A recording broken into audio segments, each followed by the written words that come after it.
Oh, what are we playing? The heck? There we go.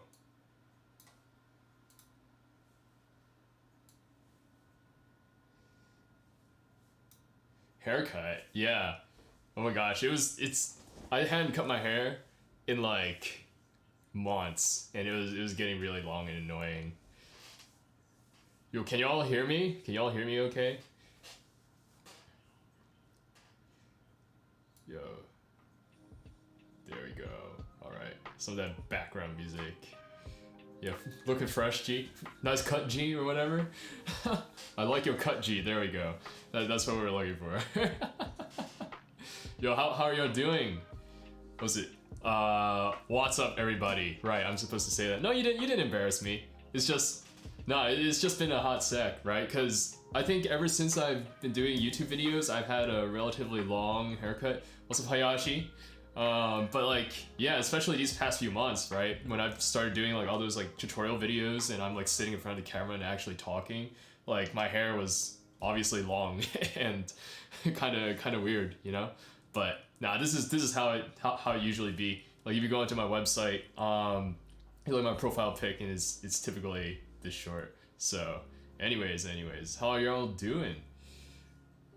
Classic. Elijah Rain knows. But yeah. Can you guys hear me okay? Oh, you're watching me on Bros TV? What the heck?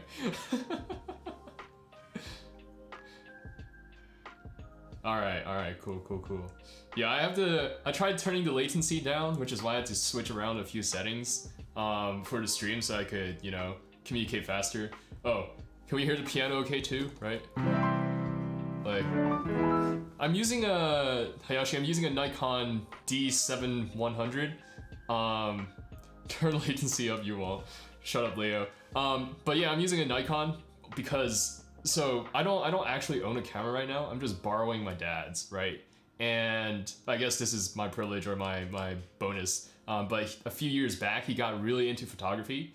So he has like decently expensive camera equipment. Like he didn't have lights or anything because he was doing like a bunch of outdoor stuff. But yeah, he had a camera, and I'm like, since you're not using it now that it's COVID, can I borrow it? So that's what I'm using to stream, what I use to record all my videos and stuff like that, and why I need to get a camera at some point, and why it looks kind of weird because the Nikon's a great photography camera, I think, but like the color size is a little bit like slightly off. The autofocus is pretty garbage for video. So yeah, I'm trying to save it for a Canon M50, and it's more portable, right? Because it's not a DSLR, it's a mirrorless. But anyways, is everybody going to the Animen stream later? Because I'm probably staying up. I need to like, yeah, mirrorless for the win, dude. Mirrorless definitely for the win. It's like so much lighter too. Too tired? Yeah, you can just watch the VODs, but I'm probably gonna stay up. So I need to like conserve my energy, right? Probably like this is the Animens pregame. We're just gonna talk about piano stuff. We're gonna pregame Animens, and then we all show up to the Animens stream. So, anyways. Wow, 11 concurrent viewers, nice. Staying up, no practice. Yeah, y'all should practice and stay up. All about that piano stuff, you know it, Suzanne. Wow, I have a fair amount of people that I actually know this time coming around. Dang. All right, but what? Yeah. Oh shoot. I guess this is the 100 sub stream too, right? Because we hit that this week. So big ups to everyone who subbed, all you guys out there. You know, it really means a lot, and it's I said in the video, right? Again, I'm sorry for not doing like an actual like 100 sub medley or whatever, right? But Leonard tipped money. Thank you, Leonard. I appreciate it. Thanks for giving me money, I guess. But like, yeah, like next time when we get to like 500 or 1K, you know, I'll probably, yeah, I'm rich now. Leonard, you should probably just show up and give me money in cash, dude. No, I'm kidding. Yeah, I know. Hayashi, like 13 viewers. I heard some like random stat that like 10 viewers on Twitch puts you in the top 90th percentile because Twitch is so oversaturated. I cannot play Pirates of the Caribbean. I should have said if you're gonna tip, it's only for video reviews today because I'm not playing anything. But once a month I will set up in front of my piano and do a performance and play and stuff like that. I think the first week of each month is what I'm planning to do. So that's next week. Dang, that's next week. I gotta practice up. Next week you show up and we will play. And I will play for release next week, Isaiah. I will play for release next week. But yeah, no, what was I saying? About 100 subs. It's just like, I said in the video, but it's a really strange feeling, right? Because you have, for the first time, like really thinking about like people who are listening to you. Like, I mean, it probably feels different when you get to like 1K, right? Like Hayashi, you can probably tell me what it feels like when you get to like 2K, 2.5Ks, right? Can I play Amazon Rap? Why are you guys trolling me? Stop trolling me. I have the sheets here somewhere. I remember like over the summer I started playing it a little bit and I'm like, I just don't, I love the song. I love the song, okay, don't get me wrong. But I just don't like it that much to the point where I'm like, you know what, I'm gonna sit down and spend like a month to learn this, like the jumps and all. Sight read it now, dude.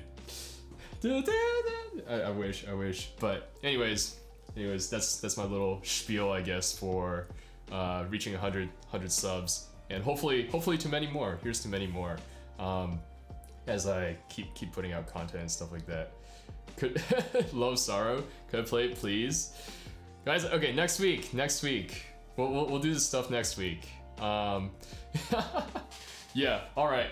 But we've got some video reviews to get to, so we can do that this week. And then next week, as I said, next week we'll do some playing. Next week we'll do some playing. When I actually have when I'm actually singing in front of a real piano.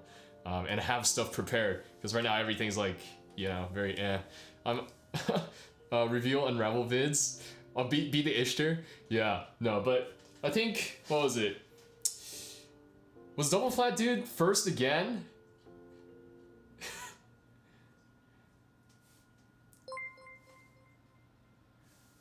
Are these video reviews predetermined or people just shout out suggestions? They're not predetermined, they're just like literally when you show up on stream you can just show up, and whoever Senpai is, thanks dude. I'm assuming that is Hayashi.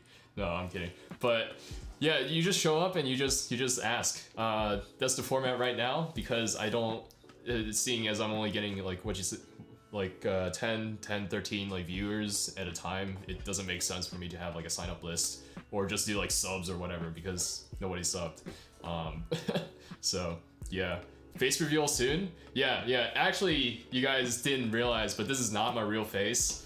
It's coming soon. Actually, the profile pic up there in the corner is closer to what my real face looks like. But we can do your video first. Double Flat Dude, since I think yours was the only one that someone that got suggested. But yeah. All right, room tour. Make sure I destroy your arrangement, dude. Like the arrangement is the one thing that I can't really critique, right? In terms of like music theory standpoint, but the Double Flat Dude. All right. Dang, I'm catching up to you, dude. I'm almost at the same number of subs you are.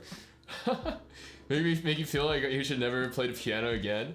That's such a detrimental goal, though. The idea is to provide enough encouragement so that you feel like you can practice up to the next level, right? So that you put in the 40 hours a day. It's not destroy, so you never want to touch it again. You're taking notes. Now the pressure's real. All right. Let's get into it. Let me switch over my layout so that we don't have this weird inception.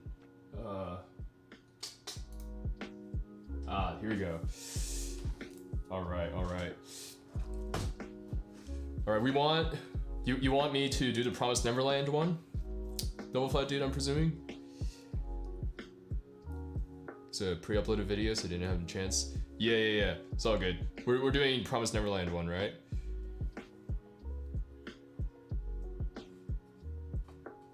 I'm gonna wait until I get a confirmation. This lag from the stream. This is always open to Gintama first or no? Yeah, I'll do one. Within spitting distance of each other with subs. Dude, we're all like little kids, you know, rolling around in the mud compared to you, Hayashi. And then like we're just like ants compared to Animans and like the Ishtar. So yeah. Alright, we can do, was it Gintama? Or here, we'll double flat dude. We'll just do one of yours and then I'll move on to yeah. Do we want to pronounce it yeah or yay? I don't know. Wonderland. Yeah, there we go. Yay. Bet. Alright. Let's do Neverland. Promise Neverland. So I don't know this song, so I won't be able to compare to the original, but yeah. Yay. Alright. Whoa. I like yay. Alright, can we hear this fine? Can you guys hear this okay? Or do I need to turn this up?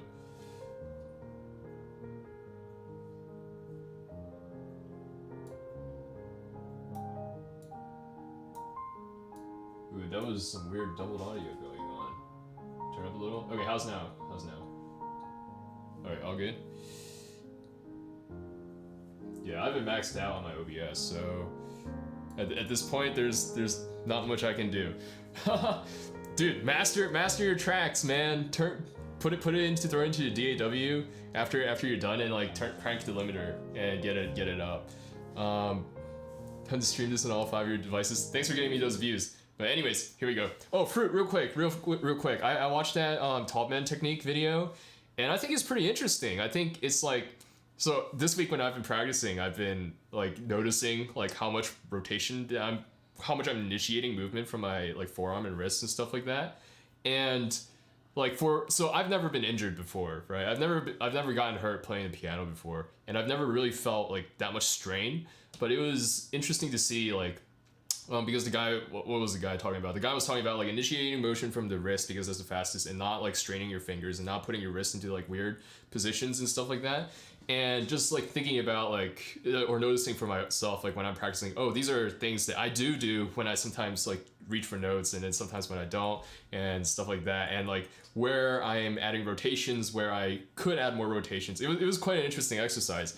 And I think that it's something that I'll think more about, you know, the older I get, the more I play, because it does seem like it's such a, what the guy said made a lot of sense in terms of an injury prevention standpoint. And I don't ever want to put myself into a spot where I'm about to get injured over time. So this was a Josh Wright video with, I forget the guy's name, but it's on the Tall Man technique. I'll throw it into the chat. Let's see, TAUB.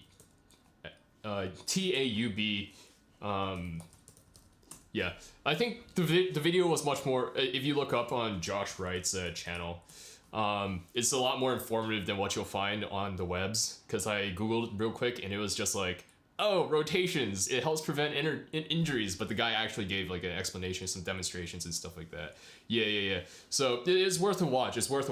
But I still think, so sorry, I'm like stalling a little bit, but technically I have until 10 to actually get started, right? But I still think that there's merit to strengthening fingers, right? So he cited some study. He didn't give like an actual study, right? But I'm going to assume that it's like somewhat legitimate, that said like a whole bunch of pianists went out, 6 of them were like taught the Topman technique or whatever, and another 6 were given finger strengthening exercises, right? Because the whole idea being is like you have to press the key, right? And if you develop finger strength, you should be able, the hypothesis is that you should be able to press the key better, and play better, play faster, play stronger, whatever.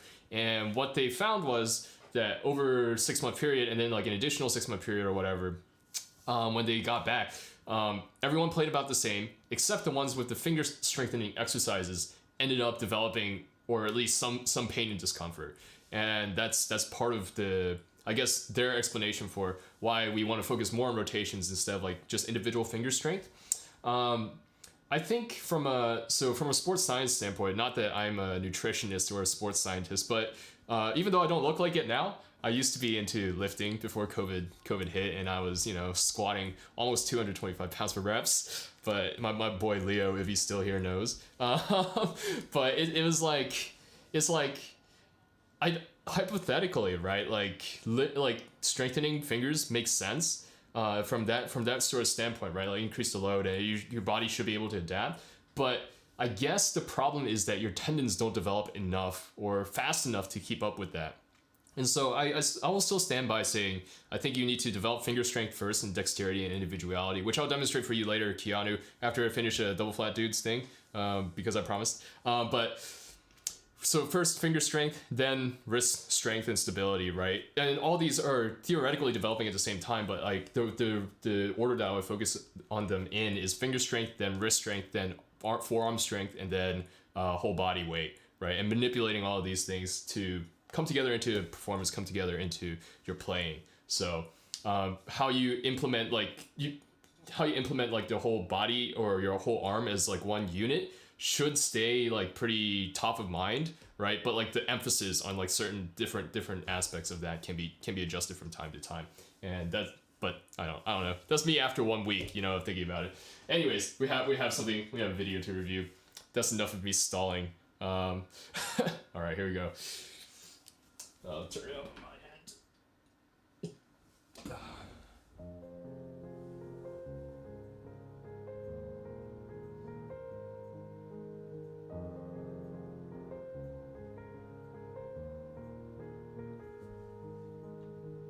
Okay, so the first thing I'm going to say is that we've got the melody at the, oh, it's very low.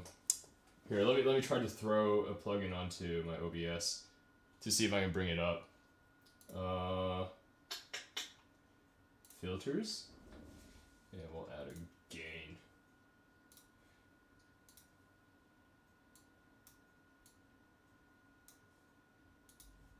All right. How's that? Better?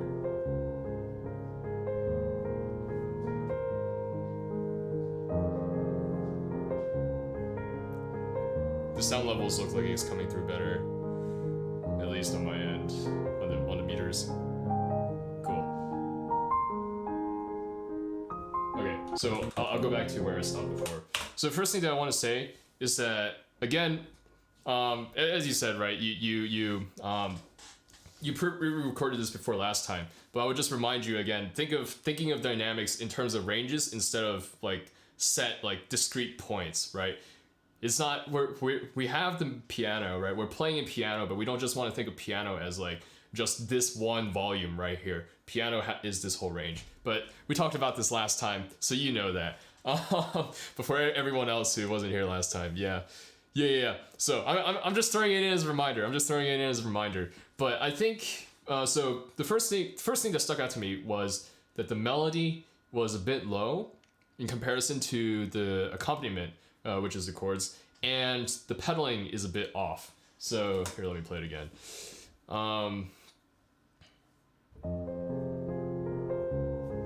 So there's like a noticeable gap between, sorry, I wish I could play better by ear, but I can't. That's what music theory and solfege is for. If Suzanne's still here, she knows. Okay. And then when you jump, right? Or whatever. So it's a similar problem that we talked about last time with the pedaling, except this time I think there's less of an interpretive stance or whatever. Yeah, F minor. I got it, bro. I got it.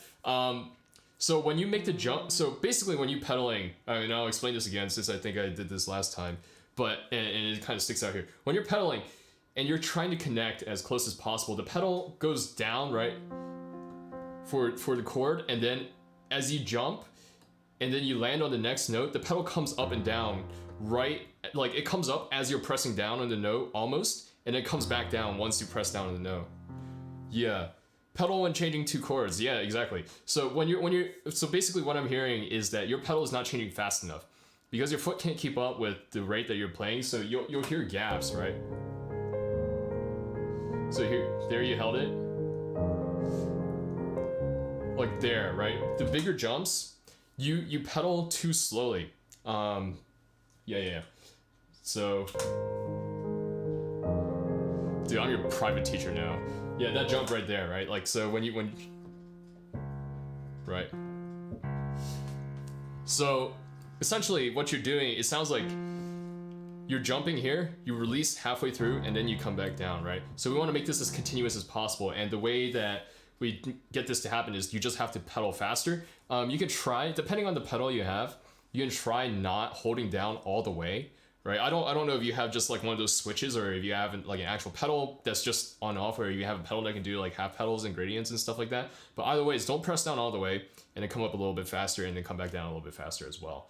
And that should help resolve some of this issue right here. And it will, as you practice that, Roland's 704 HP. I don't know my electric pianos very well, so I can't. The only pedal models that I know are Yamahas, because this is a Yamaha and I've only ever shot for pedals for a Yamaha. But yeah, essentially it's like the more you get used to that, right? So there was like one part here, I think, and again I'm beating the opening to death.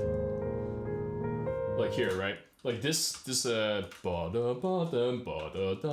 right? You held the pedal all the way through, but I think it would be a little bit cleaner if you change halfway through, right? You're gonna hear a lot of bad pedaling. Dude, pedaling is half the thing. Actually, I was thinking about making my next video after I finish this how to practice hard stuff series is going to be, you know, five beginner mistakes or something like that, right? Or five self-taught mistakes. And one of the first ones that came to me, right, is pedaling. Yeah, Hayashi. Yes. But pedaling, right, is such a, like, it's such a, how do I say? When you first learn how to pedal, it sounds so good that everyone just over pedals, right? So everyone over pedals and they hold it down for too long, and then they don't change cleanly enough when they are changing. Kind of like this, right? When you make the jump, there's a little bit of a gap, and then you land because you're not pedaling fast enough, or you bleed it over and you change it, or people change it at a wrong spot. And so fixing pedaling is like, yeah, pretty important. I think half the problem, right? And now I'm just getting onto a soapbox and like talking for a quick sec before I move on in this.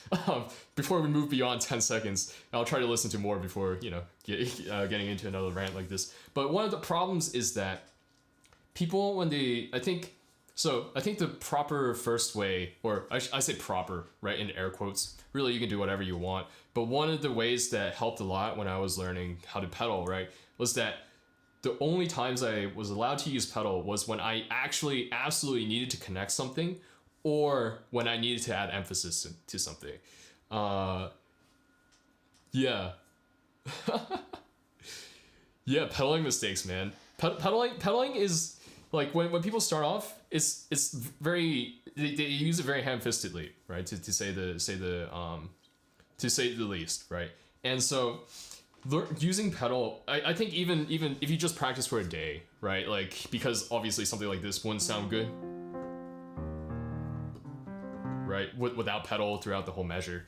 But if you're working in another arrangement, if you're practicing something else, I would say try maybe potentially, you know, just pedaling to connect notes that you can't actually physically connect yourself, right? So for example, if I'm playing this broken chord, I should play without, you should practice this without pedal and intentionally connect every note to the point where it's almost like you're bleeding one note into the next. And when you make a jump, you do your best to connect, right? Even if it's the, A major next. But even when you make a jump, right, you want to do your best to go as fast as you can so that it sounds as connected as possible, right? So you don't want to jump and land, right, with a heavy accent, but you also don't want to jump and leave too much of gap as you're going, right? And so this sort of practice will help with you actually learning how to connect the notes, and it will smooth out the pedal. So the pedal, as I said in my Beethoven video, which I don't expect anyone to have watched since it was really, really long and really,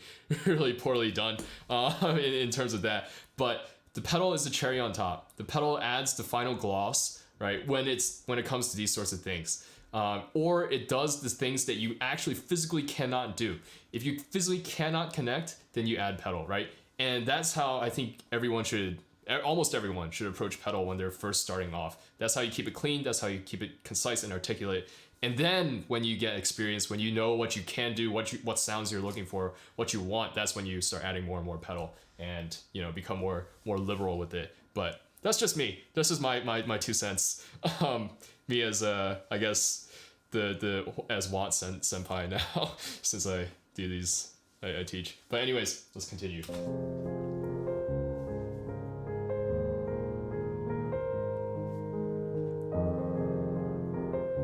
Yeah, you're losing the right hand a little bit. So just make sure that it's standing on top. And again, playing with a bit of direction, da-da-bum, right? You're going to bum. And there again with the pedal. And there again with the pedal, with the bleed, right? So you wanted to hold out that last note, I think, right? But what you did to hold out the last note, was it dum bum ba-dum? I started solfege, so now I sing to figure stuff out. What do I mean by direction? So, okay, this is perhaps a little bit abstract. So if anybody else who plays, does my pedal support? Sorry, I missed Hayashi's comment. Does your pedal support half pedaling or incremental pedaling? Mine here supports incremental pedaling, but for me, when I play on this keyboard, I don't really hear it that well. So because it's you know how it is. So it technically does incremental pedaling. But yeah, no, when I first got this keyboard, I was like, I need a pedal with incremental pedaling, right? Like it was this Yamaha one was like $26 or $30 or whatever, and you know I was working a research position at the time, and they were paying decent, and I was like, man, I got it. Oh, you're still using the Square, dude? Oh no. Holy crap! I saw the Square. And because I've seen it in live shows before. So I do a lot of live sound, and so I set up a lot of you know bands and stages and stuff like that. And when they show up with the Square, I'm like, well, we're doing this now. We're doing this. We got the Square. But the Square is like the worst. Yeah, dude, you at least get the one that's like, you know, like a normal pedal. But yeah, this one this does incremental for some of the stuff that I did when I was producing music with this. But obviously my acoustic piano does, you know, incremental as well. But what I mean by playing with direction is I want you to think about it's like talking about phrasing, right? The Square is Winter. The Square is literally just a square. That's the pedal. That's like, I guess like this big or so. Yeah, like this big, and it's like the depth. Like when you press down, it goes far like down this much, right? Like barely anything, and that's the tactile feel for it. I press down the pedal. And then it's also like plastic on the underside. I don't know if they've updated it so it's like more rubbery, but still it slides a bit, right? so like it's all or nothing, and it's like kind of bad feeling of all or nothing. But what I mean by playing with direction is, okay, so since you know music theory, right? When you look at perhaps like a phrase, right?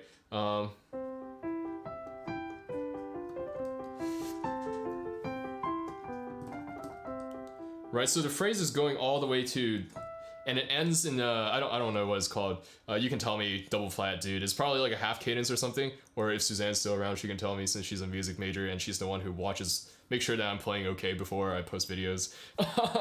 So she's really the teacher here. But it's going to that end of that sentence, right? Because it's a phrase. That's where the cadence ends. But what you can think about also is the subdivisions within the phrase itself. So it's like you got one overarching sentence, right? But you got like what was the phrase? Clauses within that sentence. So it goes da da da da da dum ba da da dum ba da dum, right? And that's where it ends. And then da da da. But in between that we have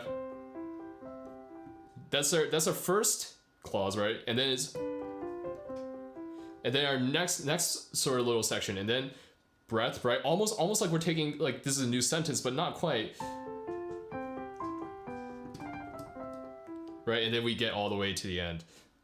Slip and slide. Yeah. The 2 ounces of weight, dude.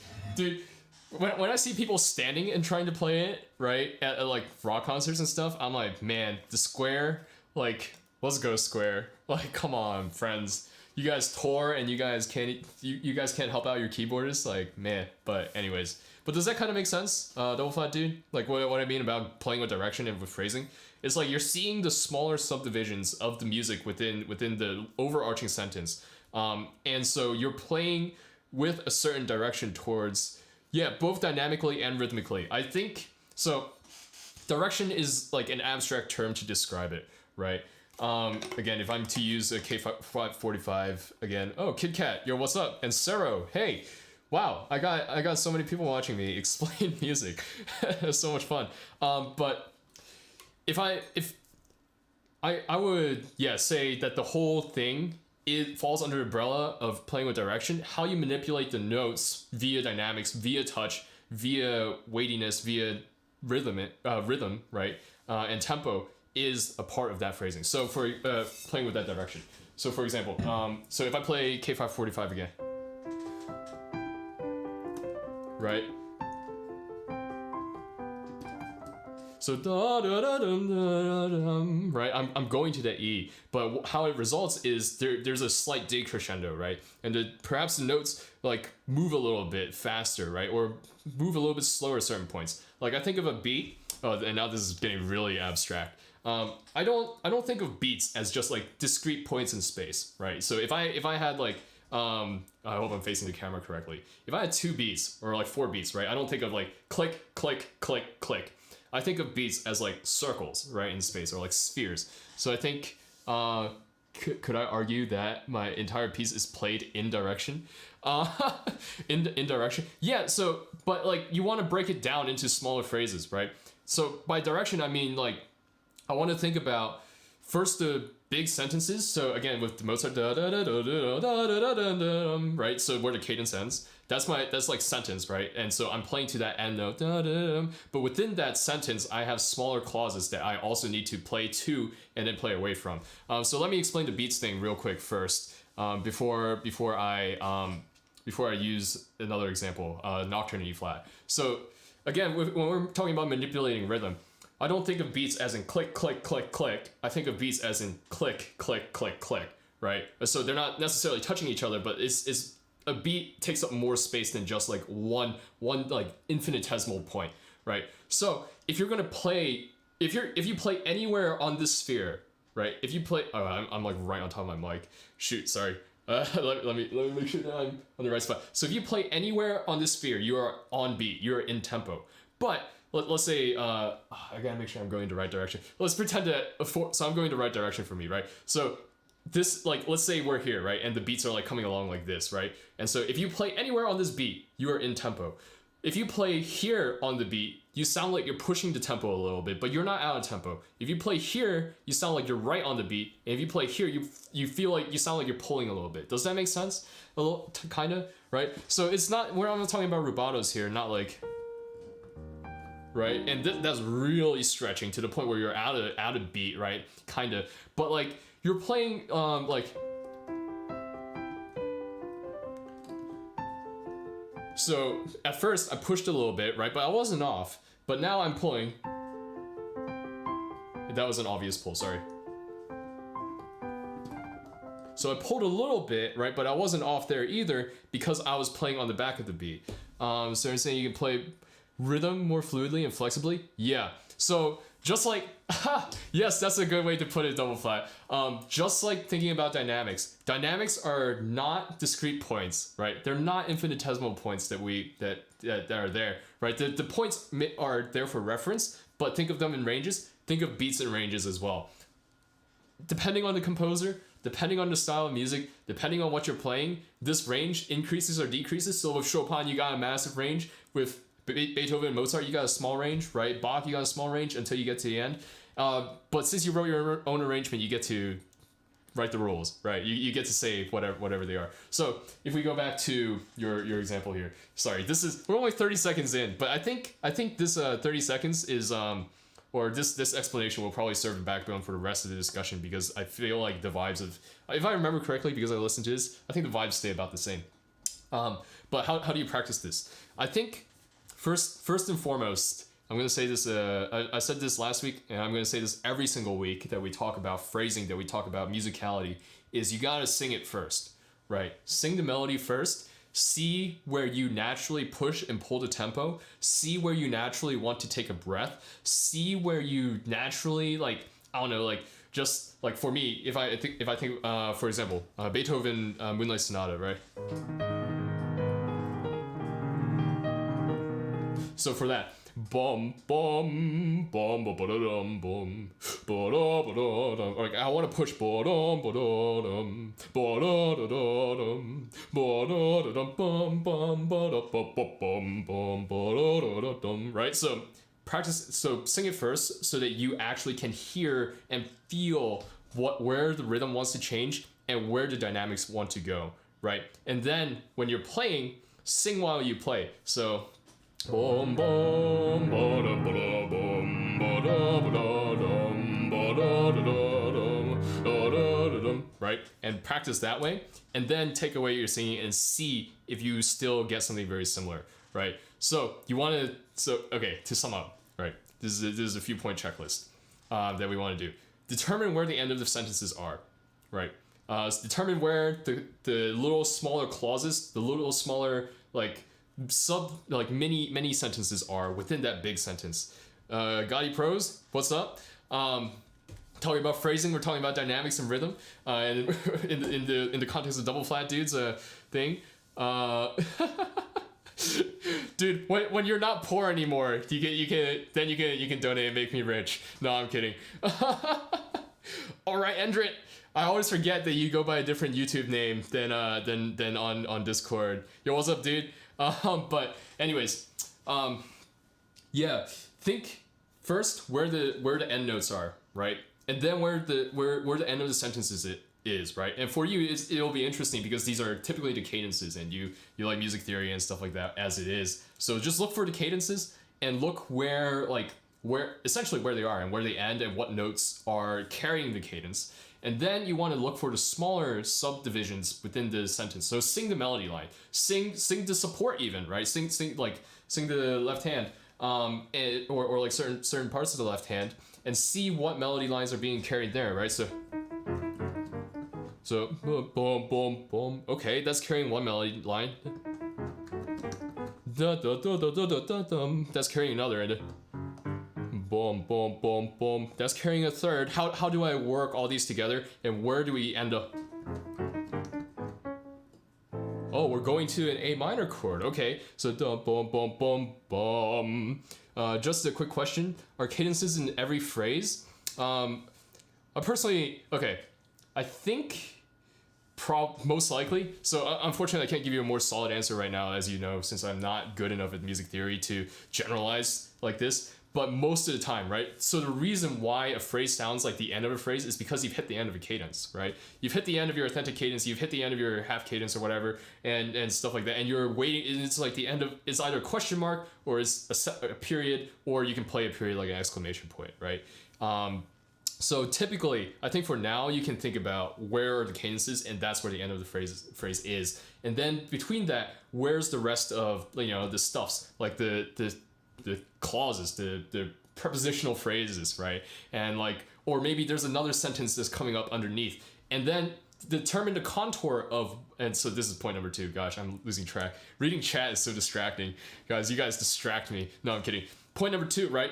After you figured out where the ends of the sentences, where the smaller sentences are, you want to figure out which notes are important, right? So, for example, the first note, typically important,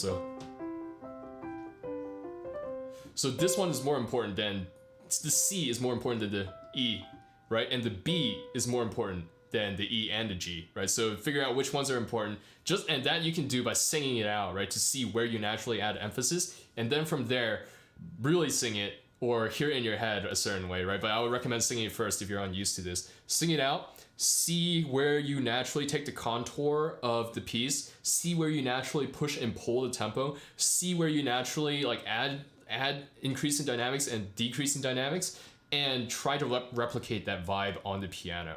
And as you do that, right, you will, I think this is perhaps the biggest lesson for people who are self-taught. Hey Mike, what's up?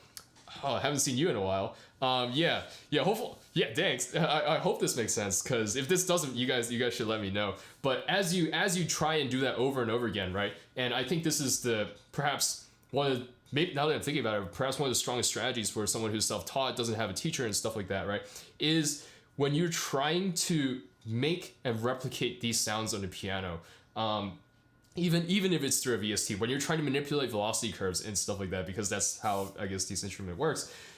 How you get your hand, which is in a certain position. Let's say you're playing like, I don't know, like, right? Okay, so how do I get that sort of direction when my hand is playing a B minor chord over an octave, right? And it's through figuring these things out that you figure out new techniques to add into your repertoire, so that next time you come across like a similar problem, you can apply this technique. So you can maybe it's that down up motion that we were talking about with the wrist last time. Maybe it's pushing into the keys a little bit more. Maybe it's lifting a little bit. Maybe it's curling your fingers a little bit more, or maybe it's a little bit of rotation in the wrist or in the arm, right?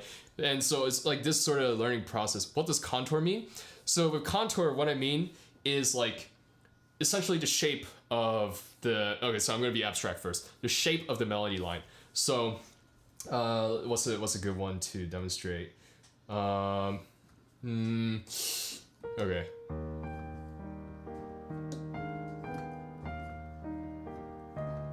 So from there, okay, so first, this is both pitch and dynamics, right? So the pitch helps set some of this, right? So you can feel the energy. So again, I think a lot in terms of energy. So you can feel the energy in this nocturne. It goes up, right? We're playing to the G. So that first, there's our contour, right? It goes low to high. How do we accomplish that? Well, first, the pitch accomplishes for us, but second, we also want to increase and articulate that note a little bit more. So if you know, shoot, I haven't put out this video yet, so you can't go watch it. Darn it. Okay, and I don't have a second camera, so you can't see my hands. But essentially, what I'm doing is, right? So this G is more, the B is going to G, the G is higher than the B. So the contour is a slope up. So, right? I want to hear dum. And so I put more weight into the G. Da, da, da, dum, right? So it comes down. It is up here, right? Almost where the G is, like bottom. So this is the slope, and then the next sentence is somewhere here. Da, da, da, dum. So I drop a little.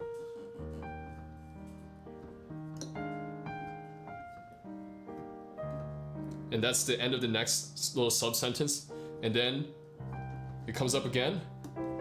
Except, what's next? Dum, right? It goes up, so it goes. So do you kind of see what I'm saying, right? It's a bit abstract, so I am actually having a little bit of trouble describing it. But it's a combination of both the pitch and both the dynamics that determines where the contour is. And again, singing it helps a lot, right? It's hard to sing Chopin's Nocturne in E flat, like da dum da da da da da, like da da da dum da da da da da da da da. Like that doesn't make sense even when you're trying to sing it out, right? When you sing Chopin's Nocturne in E flat, you sing dum bum da da da dum ba da da da da da. Yeah, we can move on, but I'm just making sure that Sarah gets what I'm saying. Again, the chat is delayed. Great explanation. Thanks, Suzanne. Suzanne's the real teacher here, guys. That's the real real lesson. So maybe you should explain this next time, Suzanne. But anyways. All right, we can keep moving on. But we're gonna basically be applying this to the rest of this piece here. So it's important that we get this.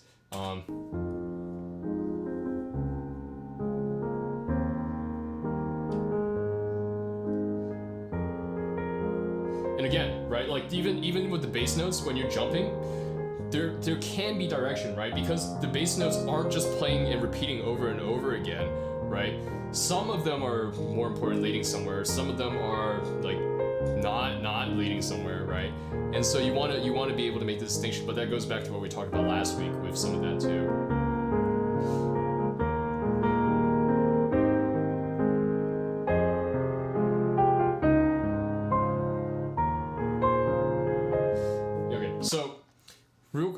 the next thing that I want to see. Yeah, you can hear the phrasing and the pedaling. Yeah. See this is why we hammer it home at the beginning. The problems at the beginning are the problems that persist throughout the rest of the piece. So this is probably the next step, right? Once as you start working on this, then we can start talking about more specifics, right? Like, oh, maybe I hear a certain way, right? Maybe I don't sing like the dum ba da dum bum ba or whatever the melody is. Maybe I sing it a certain way than you do, right? And then we can compare, and that's when things get really interesting too. And I guess that's the point of Masterclass. I guess I shouldn't call this WattKeys Masterclass right now. I should call it WattKeys teaches or something. But anyways, wow, 15 people watching right now. Dang. I guess the anime piano community is really pulling up for the boy. But you get what I'm saying, right? This is the dominant problem. Hello, Tiffany. This is the dominant problem right now in this video, right? In the way that you're playing. And we can't get onto the more nuanced stuff, or I can't hear past this, essentially, which is, I guess, partially my fault too. Oh, Matt Burst, what's up? Yo, Matt, I almost got merch, but then the logo got delayed, so I don't have merch yet. Unfortunate. But next week we will have merch. But yeah, basically, once you start working on this, then we can talk about some other things, right? Like why are we choosing to phrase a certain way? Why are we choosing to phrase like another way? Why are we choosing to pedal here or there? But yeah, that's why we get the beginning. Dang, you have divs? Yeah, the WattKeys merch. We're funding. Yeah, Watt's gonna give us some of his intelligent brain cells. I got you. Actually, we should get Isaiah to give us some of his intelligent brain cells, because I need Isaiah's brain cells. Let's be real. Or Suzanne's, because I wish I was that good at music. Give please. Yay. Anyways, but you get what I'm saying, right? Double flat, before I get too sidetracked, right? Like the phrasing, again, in the left hand, same thing that we talked about last week. You want to play direction like, right? Like there's direction here, right? And you're doing this better in this video than you did last time, right? Because when you jump, these aren't the same dynamic, but even these ones down here, they sound a touch clunky, right? And I guess the easy answer, right, is play them lighter, play them softer, right? When you make that jump. But the more nuanced answer is, again, play with direction. Think about the phrasing. Think about where even these notes are going. Even if they're just repeating a lot, think about where the right hand is going then, and how does these change in support of that. So that's basically I think the main criticism of this performance. And also the right hand, make a real effort to connect. And change the sensitivity on your piano. Change the sensitivity all the way to 100 and practice that way, dude. Yeah, make it more sensitive so that when you mess up, you can hear it. Don't try, like, this is why I say practice without pedal when you're practicing technical things. Don't fool yourself into thinking that you're doing something right when you're not. That's like the worst, right? Because if you fool yourself into thinking you're doing something right when you're not, once you go onto a new instrument, once you go play something else, once you like move even, right? Or like change like where your environment, you're going to hear your problems. And if you haven't fixed them before, you're not going to be able to adapt, and they're just going to persist and perpetuate for the whole duration of your career. Hello, Cassidy. How are you? Haven't seen you in a while. No, I'm kidding. But yo, what's up? Wow, so many people checking out my stream today. What the heck? And people actually donating too. But yeah, again, yeah, I've hammered that point home, I think. But try to connect. Do your best to connect. Even the octaves, hold as long as possible before you move on to the next one, right? So for example, if I'm playing an octave C major scale, I'm not just playing. So if I played with pedal, right, it would all sound the same. Kinda, right? It is still a little bit different. Hello, John Palmer. How are you? I didn't expect to see you here. Oh, because I'm famous? Yeah, I guess both my... I said this my first stream, but it's kind of weird, right? Because this is like worlds colliding for me. Because my IRL friends and my Discord friends all show up for my streams. And so it's like, bruh, like, wow. Real like friends across the globe. You, Matt, and John are together. Dang, I'm doing fine. I'm doing good. I love talking about piano, and I get to teach double flat for the second week in a row before moving on to something else. But I promise we'll move on soon. But essentially, right, so this is the last point that I'm going to make about octaves and connecting and stuff like that. And sorry, double flat, for not finishing the video, because I'm going to assume that the rest of this is again, right, very similar problems, but really make an attempt to connect, right? Like when I take the pedal off of playing like this, it sounds like, and that's not the vibe you're going for in this video, right? You're going for something connected. So you want to, so if we, right, try to connect. How do you do that? Well, you can slide your hand along the keys, right? You can change up the fingering, so 1-4, 1-1-5, right? And try that, right? So hold. So essentially, what I'm doing is my thumb comes up, but because I'm holding at least one of the notes, it sounds more connected, right? So when I go 1-4, I hold the 4, and then I go on to 5, and then hold the 5, and then go on to 1-4, and keep going up like that, right? You can try like a whole number of things, right?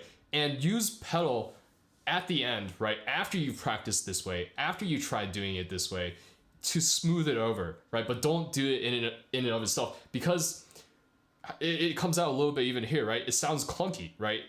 There's a little bit of like sounds different from even on an electric piano. Not necessarily, maybe it is because it's manipulating velocity curves and like how hard I'm coming down on the keys, but I think that's part of the point, right? You're putting your hand in a position to play a certain way better than it would in another position, right? So that's essentially what I'm going to say. And I think, yeah, even with notes like that, do your best to connect and try to, draw them together. Like, what was it? What was the last example? This is the last thing I'll say before moving on to the next video. I think yay is next. This is way better.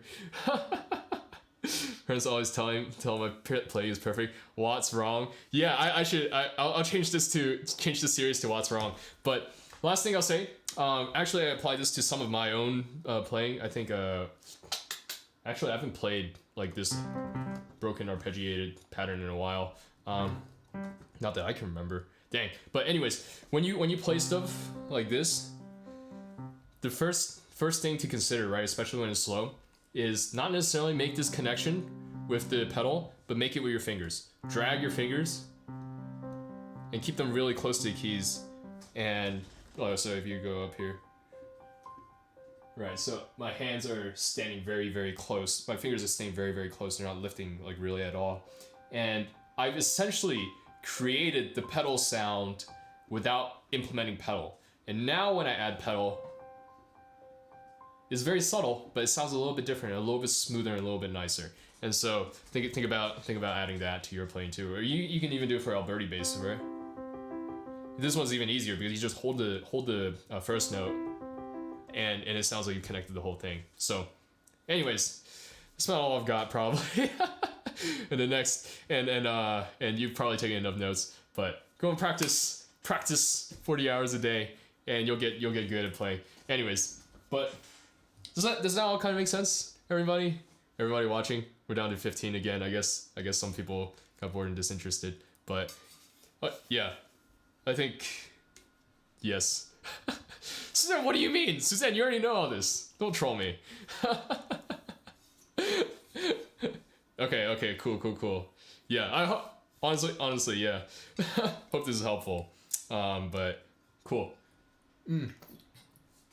Gotta take a sip. All right, yay's next.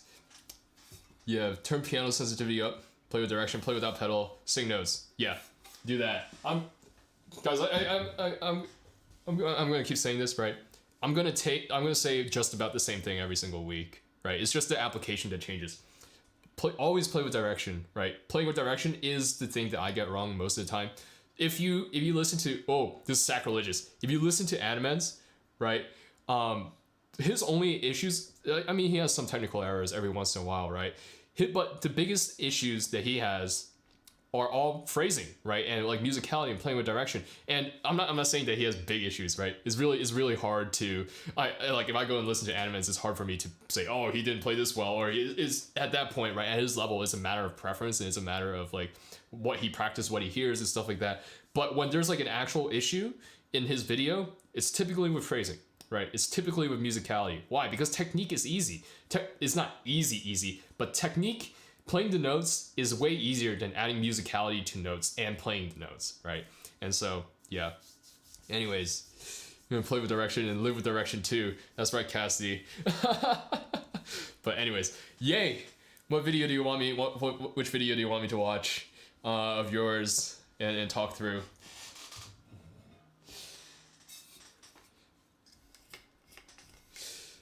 Yo, thanks, friends. Play easier pieces to practice. I think playing pieces at this level is fine. It's the same thing that I said last week, right?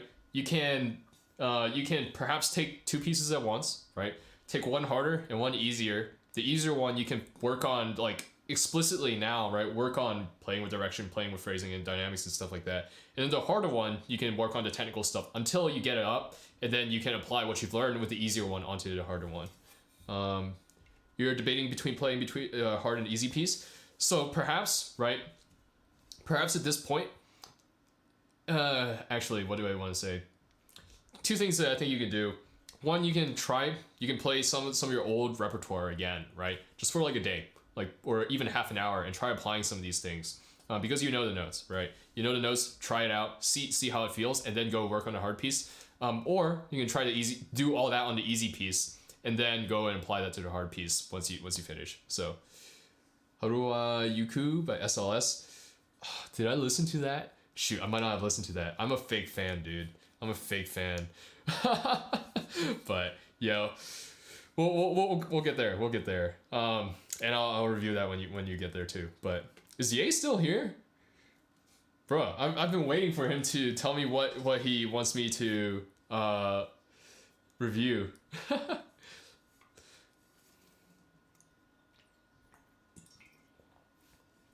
Because if Ye's not here, then I'll move on to whoever's next, whoever wants. I don't think anyone else requested a video review.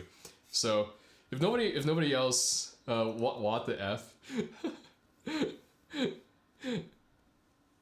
Dang, true. F in chat. Shut up, Matt.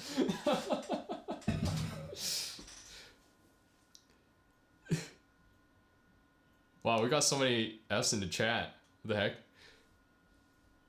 Dang. It's the first time I've ever gotten a chat to throw so many F's up.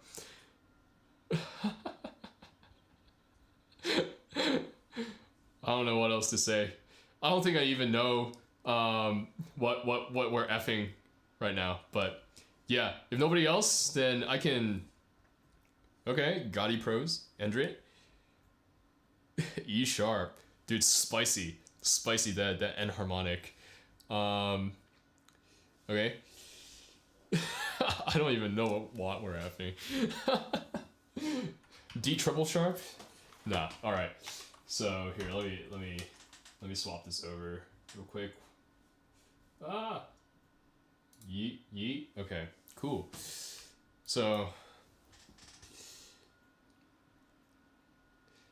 All right, Guide Pros. Which one do you want me to which one do you want me to watch?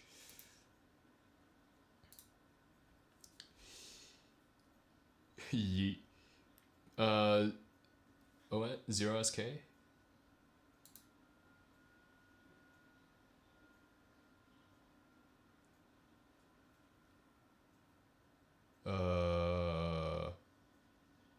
Wait. The Aaron villain? Oh, Aaron's villain's theme. Oh, sorry. I read that 0SK and I was like, wait, the OST, right? OST. Okay. Yeah. So, oh, right. It's later in the title, so it didn't show up on my on my thing. Well, my chat is out of control. You guys. All right. This is the one, right? Aaron's villain theme. What's going on? Holy crap! Wow, everyone's so hyper. Yeah. I don't think I listened to this one. My bad, dude. So this is a fresh react. Your friend played it, but I'll get him to watch it. Haha. Yeah. 19 watchers. Like, what the heck? I'm in like the top 93rd percentile. Oh gosh, I spit. Top 93rd percentile of Twitch streamers right now. We need some sub hype. That's what. But anyways, I hope there are no spoilers in this if you put overlays, because I haven't seen AOT yet. But all right, let's go.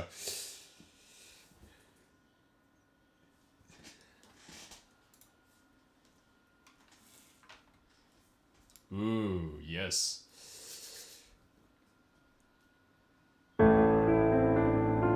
Okay.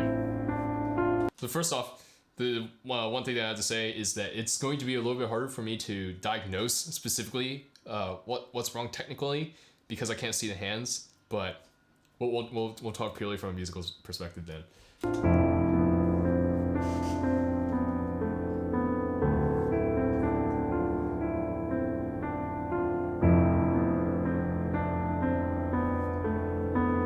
So again, it's a similar comment to what I said to double flat, right?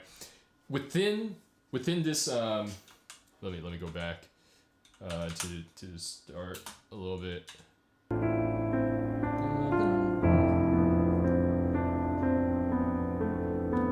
Yeah, like the right, like this. Yeah, you've got the dynamic, or I guess I should say your friend. Friend's got the dynamics. Has the dynamic range, right? It's a piano or a mezzo piano, but within that dynamic range, it's like what? Like there's no variation, right? There's no movement. There's no, excuse me. There's no direction essentially. So, like where are we going, right? Like this first note is only the start, but it's not. The rest of the notes don't start or don't end up where the start is, right? The contour is da da da da da da da da da da, right? So you want to move that way with the dynamics and maybe with the tempo even too.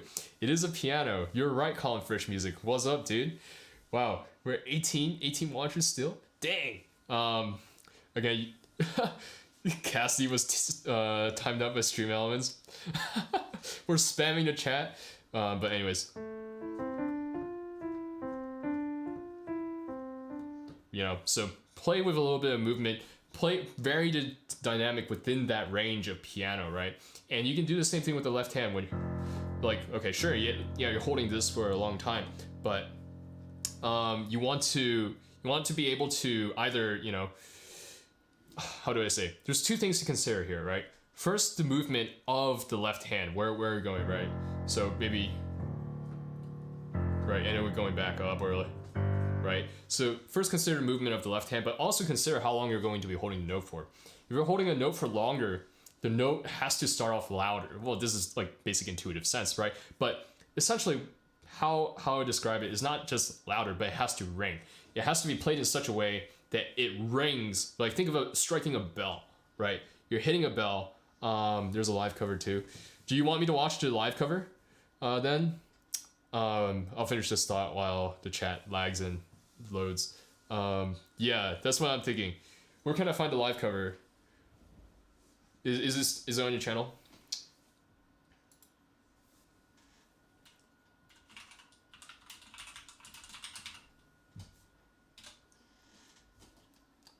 Oh, here we go. Why didn't I see this before? Okay, this will be more helpful.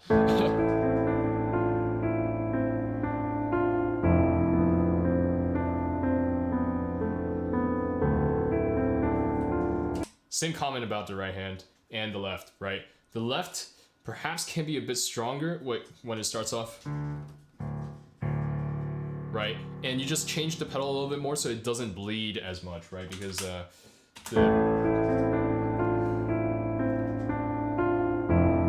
so when you start off, it was a bit heavy. I'm just gonna say you, as a proxy for your friend, if this is your friend.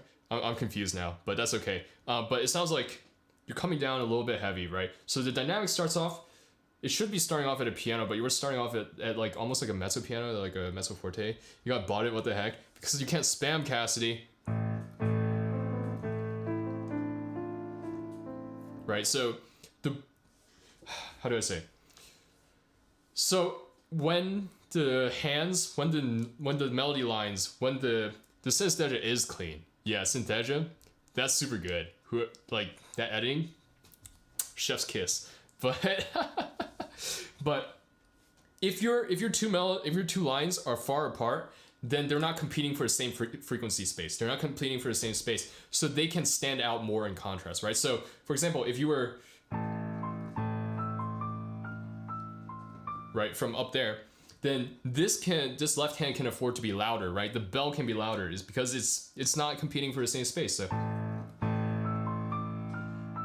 you can still hear the right hand melody come out on top because it's higher up, but because they're one octave apart, even though this has to ring, this melody still has to stay right on top, right? So if we're layering, the melody has to be on top, right? The further apart they are in the frequency spectrum, the closer this can get, and even overlap at points because we're just holding it for a whole measure or two measures even, right?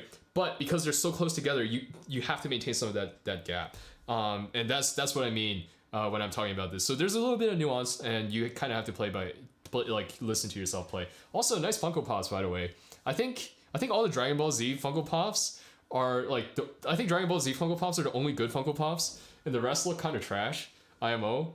But yeah, I got Android 16. Right, Android 16 is my favorite Dragon Ball Z character. But anyways, random sidebar. Okay, yeah, okay. I'll give DB Funko Pops, and okay, I collect Batman Funko Pops too. So I've got a few Batman Funko Pops because my brother is super into Funko Pops, and he gave me a few. He's got a whole stack, but he doesn't like Nendos, right? He doesn't like Nendoroids, and I love my Nendoroids. I guess clearly, I don't know. I got my Holo, and stuff like that. So Android 18. She's about the only one in the series. What does Bulma even do? But anyways, we'll continue the video.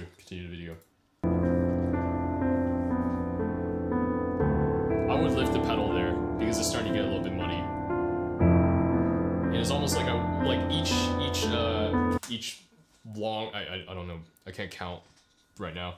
But each note that you're holding is like the beginning of something, like a new chime to the bell, right? And you want it to clear up a little bit. Again, if you have half pedal, if you have partial pedal, if your pedal can go in increments or incremental pedal, then you can, vary that. But yeah, reverb, it is a bit reverb and it's a bit pedaling. The pedal is best in moderation for sure. Good things to think about. Thanks, Cassidy. But yeah. So it sounds like it's being held, right? It's not just a reverb, but I think the reverb is fine, honestly, from a mixing standpoint. Perhaps it's a little bit muddy, right? You can scoop a little bit around maybe 400, 450 by I want to say 2 dB. But that's just me off the top of my head, and I'm not perhaps the best. But that will help clean up the reverb too, right? You want to clean up when you're mixing this. I'm assuming that you're doing this in a DAW.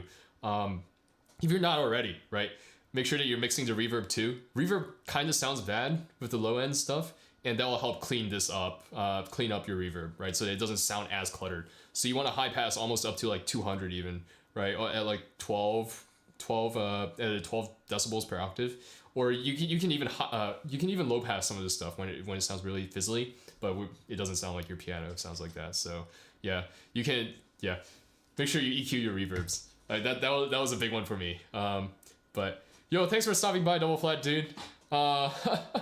Hope you come again next week. I guess. Oh yeah, next week I gotta prepare and practice. Anyways, yeah, thanks for stopping by, and yeah, balling out. Good work, dude. But anyways. Okay, yeah.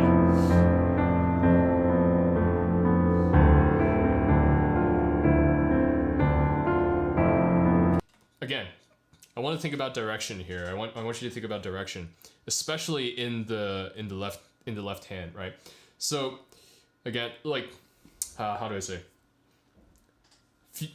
we think about these things in like several layers, right? The first step to musicality, right, is thinking about what's the melody and what stands underneath.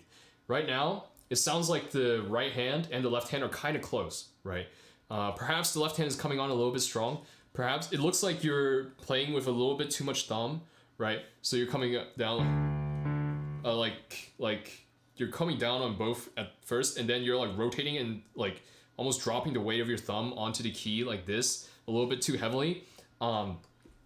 So that, which is resulting in them coming in like very, very close, almost like with the left hand feeling like it's pushing ahead a little because it's lower and it's carrying more of that rumbly energy. Thumb too powerful, exactly. And your thumb should be powerful when you're doing like fingerstyle guitar, right? And you need that bass to come out. But like sometimes, on this piano stuff, you can't. No, but you gotta control the thumb, control the rotation of the wrist even here, right? And keep it a little bit closer. Maybe it would help a little bit more if it looks like your hands are very splayed out like this, right? And you're kind of playing like this, right? And it looks like your fingers are a little bit flat. Maybe try to curl just a little bit more. I'm not saying play like this, right? Because you can't play an octave like this, but keep your wrist neutral and curl your fingers a little bit more so that it's pressing it like a slightly finer point, right? So that you have a little bit more control. Thumb too powerful. Thumb strong. Exactly. The strong thumb. But that's the first thing, right? Make sure that this voice, your melody line, is on top. It has to stay on top. And it da da da da da da da. I need to hear that, right? It can even. Okay. I said this last week. I'm gonna say this every week. I would rather have my melody too loud than too quiet, right? If you're playing it accidentally forte, I think that sounds better than if you're playing it pianissimo compared to everything else. So just hammer that home. Second thing. Once we move on from two layers, right? What's the melody and what's not the melody? We move on to the third layer, right? Or I guess the next step, which is thinking if there are more than two layers. So is there another melody that's being carried? Is there another thing that should be standing out? Where are the important elements? And it's like, Andre, have you ever arranged like a beat or like made like anything like EDM, hip hop or whatever in your DAW or whatever? It's okay if you haven't, but if you have, then I can perhaps use okay, never mind then.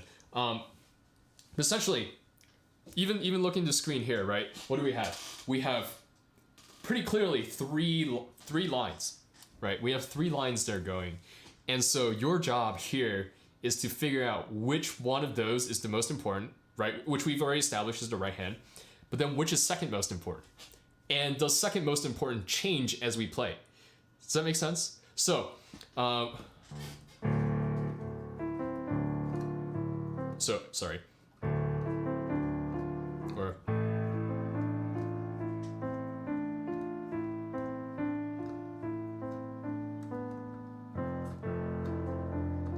hear the difference, right? So there's the reason why I might even go so far to say that even here, right, it sounds a little bit more musical, is because I've layered all 3, right? I have my melody on top, and what's the second most important note? The bell, right? The chime. So this bottom bass note to me is more important than this note that's repeating, right? Because the repeating note is just adding texture, right? It's just adding texture, it's adding rhythm, it's adding feel. But beyond that, it's not really adding any new information, and it even sounds repetitive, right? It sounds repetitive if it stays at the same dynamic. So what we do, right? So both these A's are coming down at the same dynamic, right? That's good, right? Because you're setting the bell at the beginning of the measure. But immediately after, think again in the piano range, right? This A2, sorry, I wanted to say A3. This A3 immediately drops down a terrace, right? Within the piano range. So if your whole range for piano is this, like let's say that your melody is here, right? Near the top, and you played the bell, like I'm just gonna keep saying the bell, really close to that melody. Immediately, your repeated A's drop to the bottom of the piano range to give space for that bell, to give space for the melody, and to not clutter up the rest of the space that you're holding down the pedal for. Does that kind of make sense? Oh, again, wow, I'm only 29 seconds in. I'm really beating the opening to death, but that's okay. Yeah, okay, yeah. So again, this is playing with direction, right? Bum, bum, bum. Maybe there's a decrescendo throughout the measure, right? Bum, bum, bum, bum, bum, bum. But I can't sing that low. So, but it comes up, right? Or maybe it drops and stuff like that. So you're helping along the feel with the left hand with the rhythm. Yeah, it's all good. That's why we're here. Yeah, I hope so. No. Really, this stream is for the anti-pianists, right? It's for y'all who are looking for some help. But I'm very happy to provide. But let's continue. Acapella. Next time, acapella in Japanese. Could you imagine, guys? I'm halfway through Genki, chapter 1, so I can say, but hajimemashite, yoroshiku onegai shimasu, and ano, ano Caleb desu, or WattKeys desu. If Hayashi's still around, I think. What you said, Hayashi, you know Japanese, right? Or at least some Japanese. But anyways, we can continue.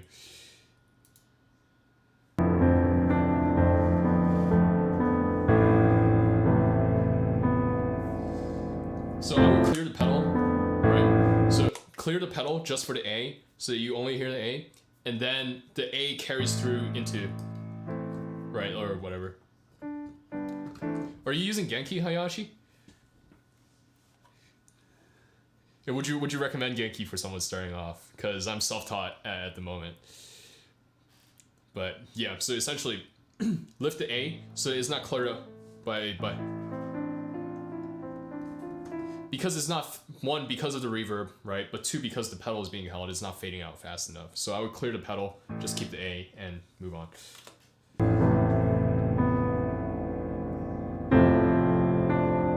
I would clear the pedal there again, right? Just to maintain clarity.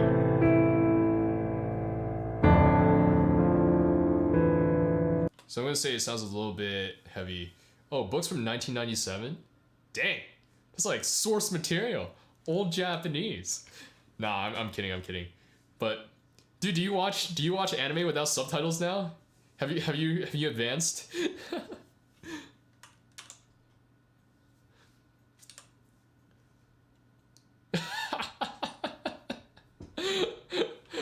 Bro, okay, I'll say that I think the reason why I'm well, there's several reasons why I'm taking it upon myself to at least learn a little bit of Japanese. But the primary reason was so that I could so that I could listen to music, because I can't understand anything about Japanese music. So anime language is unlike IRL Japanese. That makes sense. I watched some of that Japanese man Yuta's videos, and all his videos are like, you don't know real Japanese if you watch anime. I'm like, makes sense. But but yeah, it's hard to find like song translations and stuff like that. I'm sure the language that they use in music is different because it's poetry, right? Than IRL as well. But it would be nice to be able to understand some of it, right? And to judge the music not only from like a musical standpoint. Oh, I love the melody. Oh, I love the chords. Oh, I love this and that, or arrangement and instrumentation. But also, what they're saying, the poeticism. Laughs and yare yare daze. Yare. Anyways, but yeah, I'll clear a pedal there again.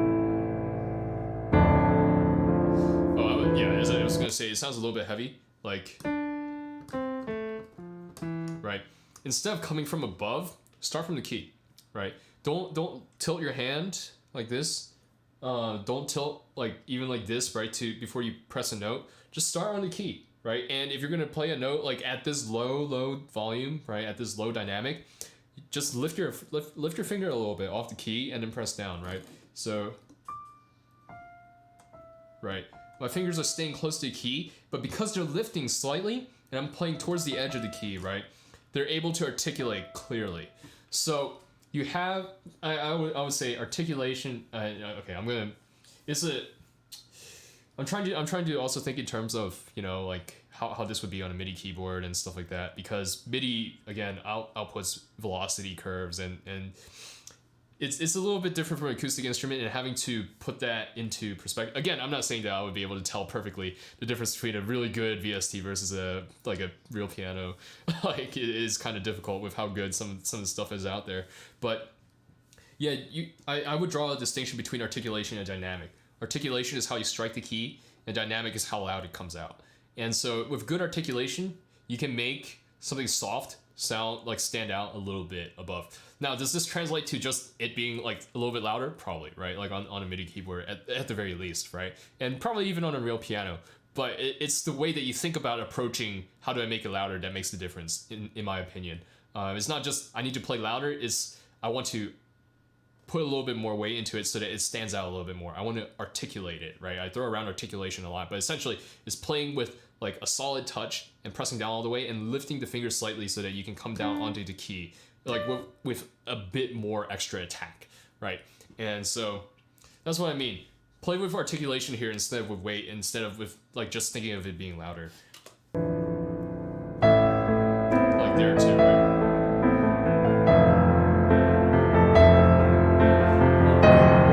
So I said I'm gonna always point this out. It looks like your fingers are flat, like this, right? Like this type of flat. Like I don't know if you can see that, but it's like with the curve like that. This is the absolute worst. Do not do this ever. Like, yeah, I'm going like this is low key, like, or I should even say high key dangerous, right? If you try to start doing advanced stuff and this is still in your fingers, and if at any moment you come down like this, yeah, I know most acoustic people don't have mics to match the VSTs. Yeah, it becomes quite pricey, right? Like, I think the cheapest setup that I would use is like around $300, and the only reason why I have my setup is because I've spent years like accumulating equipment, right? I've been in the sound biz for a fair moment now, for a hot sec, but yeah, again, like I have this mic that I'm using to stream right now is like, wow, like 4 years old for me, 4 or 5 years old. So yeah, but anyways, coming back to this, right? Don't ever play with flat fingers like this, right? When you will be unable to play fast, right? Most people want to. I'm gonna say everyone wants to play Animas Unravel. You won't be able to play Unravel if you play like this, because you will get stuck and your fingers will get caught and it won't be cool.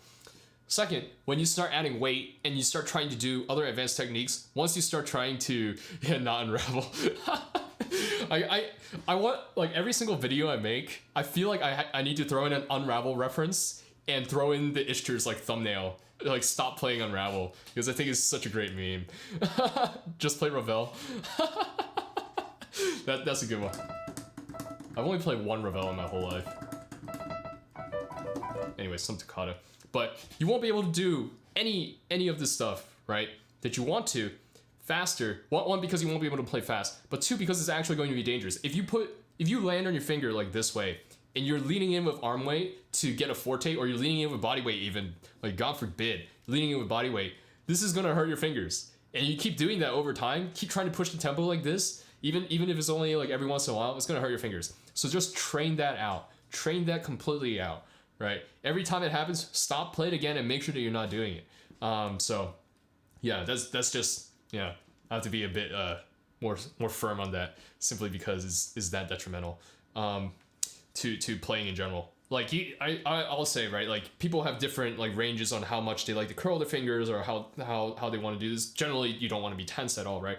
Or where they end up playing, right? Some people are more like this, some people are more like this, but whatever gets you to like the keys, and it depends on, like, you know, hand positioning and stuff like that, hand size. But this is always a no-no. So anyways, we'll continue.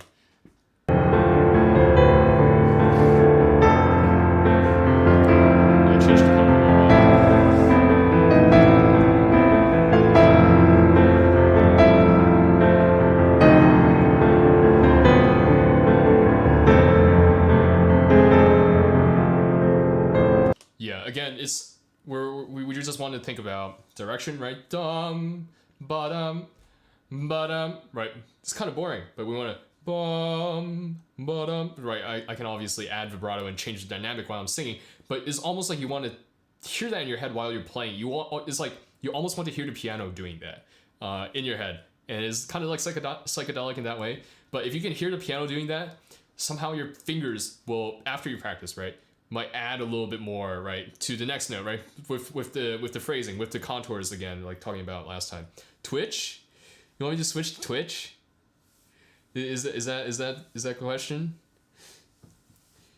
I thought about doing Twitch right before I started streaming here on YouTube, but I think YouTube is a better platform at the moment, because, well, it helps with my content on YouTube, and it's like, how do I say, Twitch just feels oversaturated. I feel like if you can win on YouTube right now as a streamer, you win bigger than if you did on Twitch, because Twitch also has like zero discoverability. Like nobody can find me. Am I going to be doing this next weekend? Next weekend, so is either next weekend or weekend after. I haven't decided yet, but I'm going to be playing. Right, I'm going to set up this streaming setup in front of my piano. I'll be playing for like an hour or so. Right, so we'll see. But as for like reviewing stuff, I'll be doing this every week except for the weeks that I'm like actually playing or / practicing, which is once a month. So yeah, and I mean, I guess I'm long-winded enough that I can just keep going for hours. Last time I went for 3 hours. I'm sure I could do that again here since I'm not tired yet. I don't have that much work yet because I was able to do everything this past week that I needed to for school. So, but I do need to edit videos. Does anybody use Resolve? Because I switched to Resolve 17 and it's like way slower on my computer than than Resolve 16 was, and it's kind of confusing. Yeah.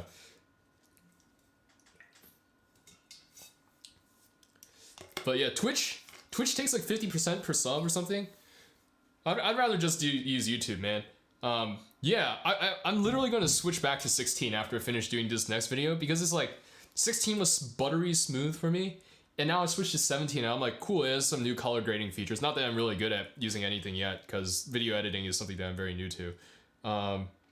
Yeah, so fortunately, because of, being able to like work a lot because I was at home, Twitch is out here with an aggressive business model. The DMCA strikes, yeah, because I was able to work a lot this past semester, because I was at home, and made a fair amount of money. I actually have a Ryzen 9 3900X, whatever. Yeah, my WattKeys is graded in school. That's true. Yeah, I have, this here. It's like 64 gigs of RAM, right? G-Skills Trident, like 3600. What was that? The cooler's pretty trash because it's a stock cooler for the AMD Ryzen 9 3900X, but the graphics card is a GTX like 1650 or whatever. Yeah, I have a NVIDIA graphics card. It's just not. I've been waiting for the 3070 to come back in stock, right? But I mean, that's not gonna happen. So I have a 1650 for time being. Which is okay. It was fine. Speaking a foreign language. No, I literally got a graphics, like one of the old graphics cards, because I was like, man, this is a bit marked up. It was like $160. I'm like, man, yeah, dude. I'm just looking to future proof here, right? Like, once I finish this build, I'm going to be using this for the next 5 to 7 years, right? I don't expect to switch. I'm not going to upgrade my equipment, or sorry, software. Like, we want to talk about like music production and stuff like that. I'm still on, Studio One has gone up to Studio One 5 now. I'm still on Studio One 3 from like 4 or 5 years ago, because there's just no reason to upgrade. If I need a new VST plugin, I'm just gonna buy a new VST plugin. I don't need a new interface that uses more CPU power, right? Like, and it's like an extra $200. Like, I'm not doing that. So same thing with Resolve. Unless there's something like big that comes out that's like, wow, breaks the game, and now editing is so much easier, even for scrubs like me. Like, there's no reason to upgrade. I was just like, hey, 17 looks like it has some cool color correction features. What's his name? Casey Ferris. I watch his tutorial since I don't know what I'm doing. He upgraded to 17. Maybe I should give it a shot. And it was not the right call. So, anyways. Yeah, I think it's because the graphics card isn't strong enough that it's actually like consuming a whole crap ton of CPU power, because the graphics card just can't pull through. So anyways, we'll get back to this. sorry, Andre. Yeah, proper PC. The reason why I built this, and the only reason, what graphics card was it? GTX 1650, or is it even GTX? Yeah, I think it's a GTX 1650 from Asus or whatever, but I could be wrong. No, it's EVGA. Yeah, GTX 1650, definitely. But yeah, dang. Yeah, so again, the reason why I got this was because I started doing these videos, right? And well, this fall I started like, you know, putting together my videos, and you guys probably seen my early videos. No color grading, no like it just looks like it's cut together like very weak, right? And it's because on my laptop, which is a 1050 Ti and like some old like Intel i7 thing, it's just like it would literally, I could not watch I would open Resolve, I would just hear the audio, it would like freeze frame like every 3 seconds. I could not edit the video. I'm like, man, it looks like I'm in this for the long haul, right? There's going to come a day soon, right? Because there's some music files that I open like with a lot of processing on them, right? Because I had like, it was like some rock production, right? And I opened it up and I'm like, wow, my laptop just can't handle it anymore. It can't even play the song because like there's so many like, either because there's so many background processes eating up the RAM, or like all those things like eating up CPU that I'm not aware of. It just won't play without stutters. And I'm like, when did this happen? At some point this is going to be an actual problem. So yeah, laptops just die. But anyways, let's continue.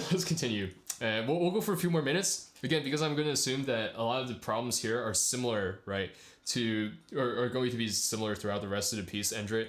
And until you fix these top tier problems, then, you know, it's almost like pointless to talk about the next ones, because fixing these will lead to you being able to fix the next level down, right? So yeah, we were waiting for you and you didn't show up, dude. So yeah, we'll go for a bit more.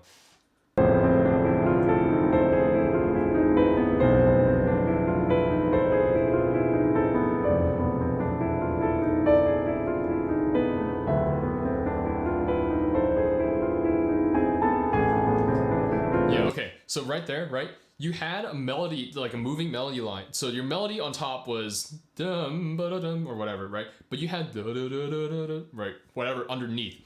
And so when you're holding these notes here, like, right, these come up on top, but because they're being held, it's almost like, think back to the bell again, right? Like this is a smaller bell, but it's like actually like decreasing slightly. Yeah, we'll get into the interesting part. But it's like decreasing in volume, right? So you have space to swell up with this moving section here, right?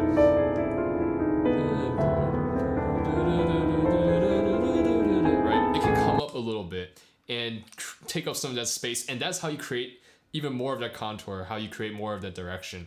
And so it's just something to think about, some food for thought. But let's get on to this.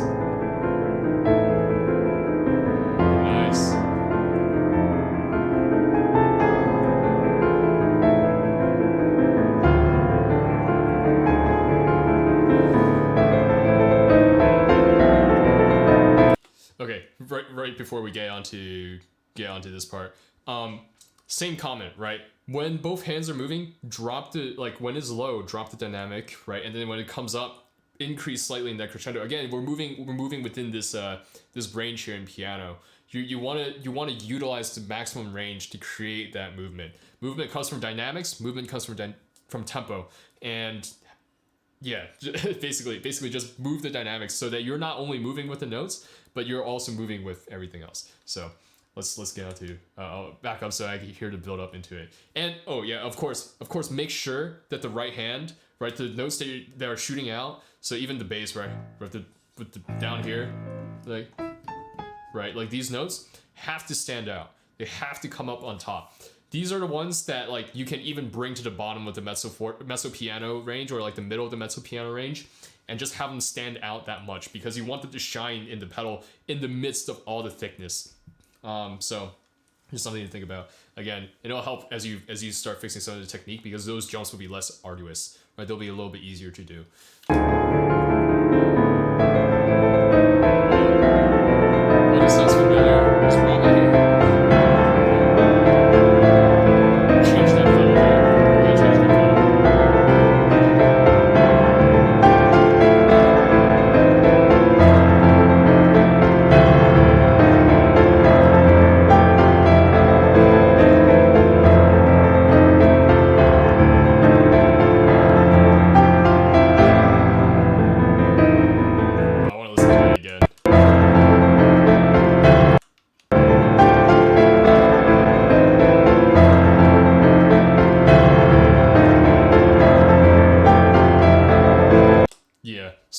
at this point I can't tell if it's the reverb or if it's the pedaling. The reverb is strong. Pedaling is very strong. I'm gonna say most of it is the pedal, but because that's just how it tends to be. But this is really interesting. I think this is super cool how you have like that moving line in the middle, right? And then like bum ba da dum bum, right? And then in the left hand you have the jump, right? You've got you have it's both, but like I would tame the pedal first because I think the reverb for like the quieter parts sounds pretty good. Again, with the EQ adjustments, it'll help a lot because again, most of the mud is coming in from this lower range here, right? And if you high pass some of that off and then like have a small cut around like maybe even up to like a 6 dB cut, right? If it's particularly bad, around like 400 to 500 like hertz or whatever, it'll sound decently better, I think. At least a lot cleaner. Because reverb sound like the higher like mid-range reverb, like high mid reverb sounds better than like low reverb and like super high reverb. So you want to hear more of that. But here you've got all these interesting elements going on, right? You got movement in 3 different places, and how do you put them all together, right? How do they play with each other? Which ones stand out where? And these are things that come into that I think you need to think a little bit more about, because it's like is there, right? It's like I feel like we're like this close, right, to making something like the writing the arrangement is great, but like the performance is like is a little bit beneath, right, where the writing is, which is I guess a good place to be if you want to arrange really good stuff. Unlike me, I feel like I can't arrange at all. But make sure bum ba da bum bum, right? Non-negotiable. I think we can agree. Non-negotiable that has to be on top. But on the bottom, these jumps, which ones are important? Which ones are going somewhere, right? Maybe he's like da da da da da bum bum bum bum, right? Those ones need to stand out more. Maybe the ones in between that don't need to be as loud, and they can blend into the moving arpeggios in the mid range a little bit more, right? And then lastly, how do we play the arpeggios with direction? Do you want them to have direction? Or are they just like how do I say, like rhythmic pieces, right? Do you just want to have an impression of movement because it's just like, you know, well, I mean, it's moving more than the rest of the melody, right? Or moving more than the rest of the voices? Or do you want it to carry melodic information as well? Do you want it to have dynamic phrasing? Do you want it to have like direction and tempo as well, right? And you have to, I feel like you need to factor in all these things because it feels like it feels a little bit confused, right? It sounds like you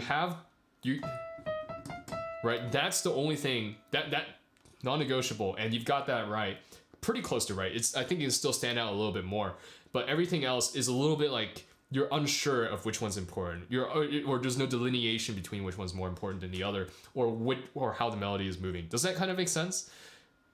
I hope, and I hope not too much of a roast. But I feel like that would take this to the next level. That would elevate it, as Gordon Ramsay would say. Yeah. So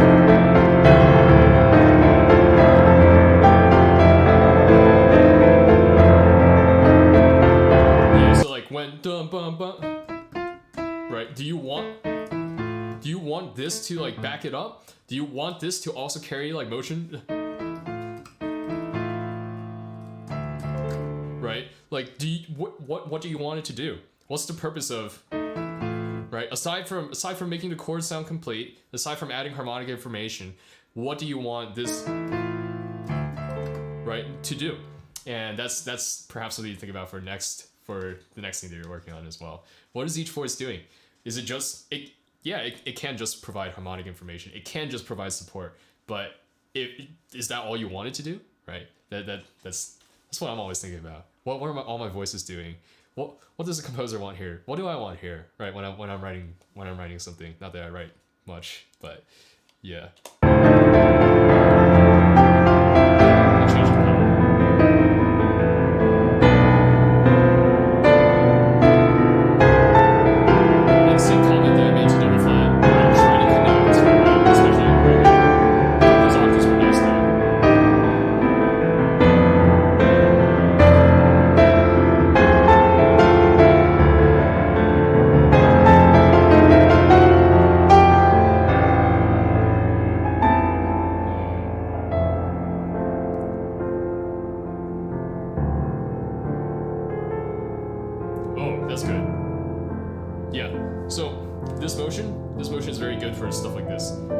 perhaps you can think about where you can incorporate that more into other places too, right? Like you don't only need to like, right? Like you save it for 2 notes like this. There are places where when you're playing chords, you can do the same thing except omit the first note, right? So you come up like that, right? Kind of.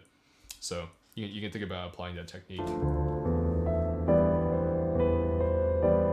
I'm losing the right hand a little bit here too, so make sure it's on top. I think that's one of the biggest takeaways for this video. If you want the right hand to be at this low volume to carry this melodic information, to carry this melody, then the left hand must come down in order to still keep it out. We talk about voicing, right? I think people talk about voicing a lot. 2 ways to voice, right? You can play your melody louder or you can play everything else softer. And if you're choosing to play the melody soft here, then you have to play everything else softer. But I guess that's common sense as well. Just be mindful of that when you're playing.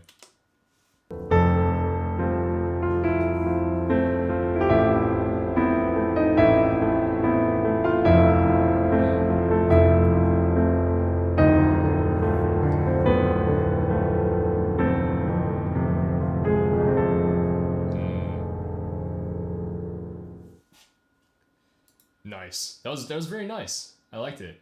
The arrangement was very good. I think I would hold this, right?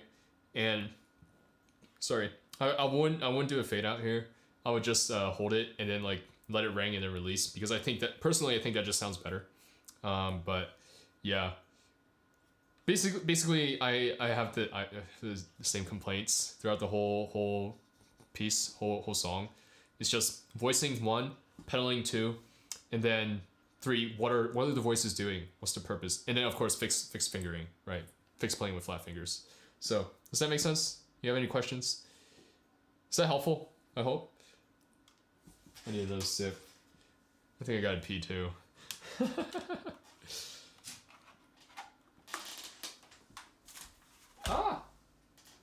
The camera turned off because the battery died. Give me a sec.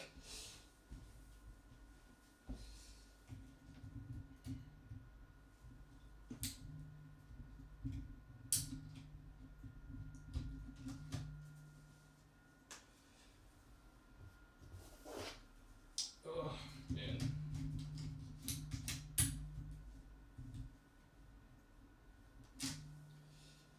All right, are we back? Yeah, we're back. Let's go. Let me stick this in.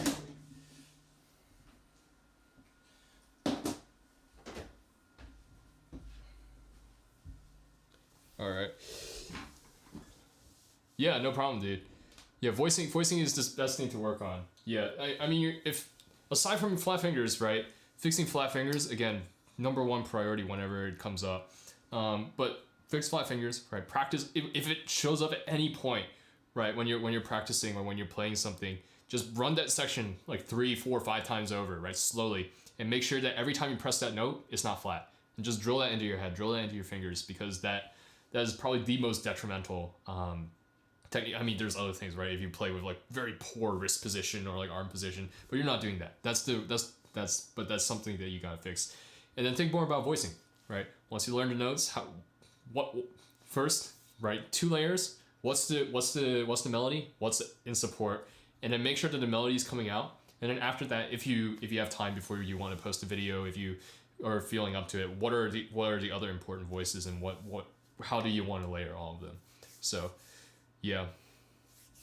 Anyways, nice video, dude. Synthesia looks clean as always. So, anyways. Oh, man, let me take a breath. Let me take a breather as I feel like I've been talking for like an hour. Yeah, chilling and chatting. That's the overlay. Yeah, let's go, Andrea. How long have you been playing for, Andrea?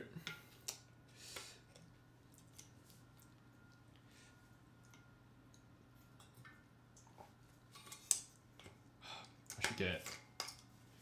Is it legal to drink on stream? No, I'm kidding. But anyways, is Keanu still here? 7 years? Yeah. This is pretty decent. It's pretty decent. You got it, dude. On and off. Yeah, that's fine. Yeah, what's up? All right.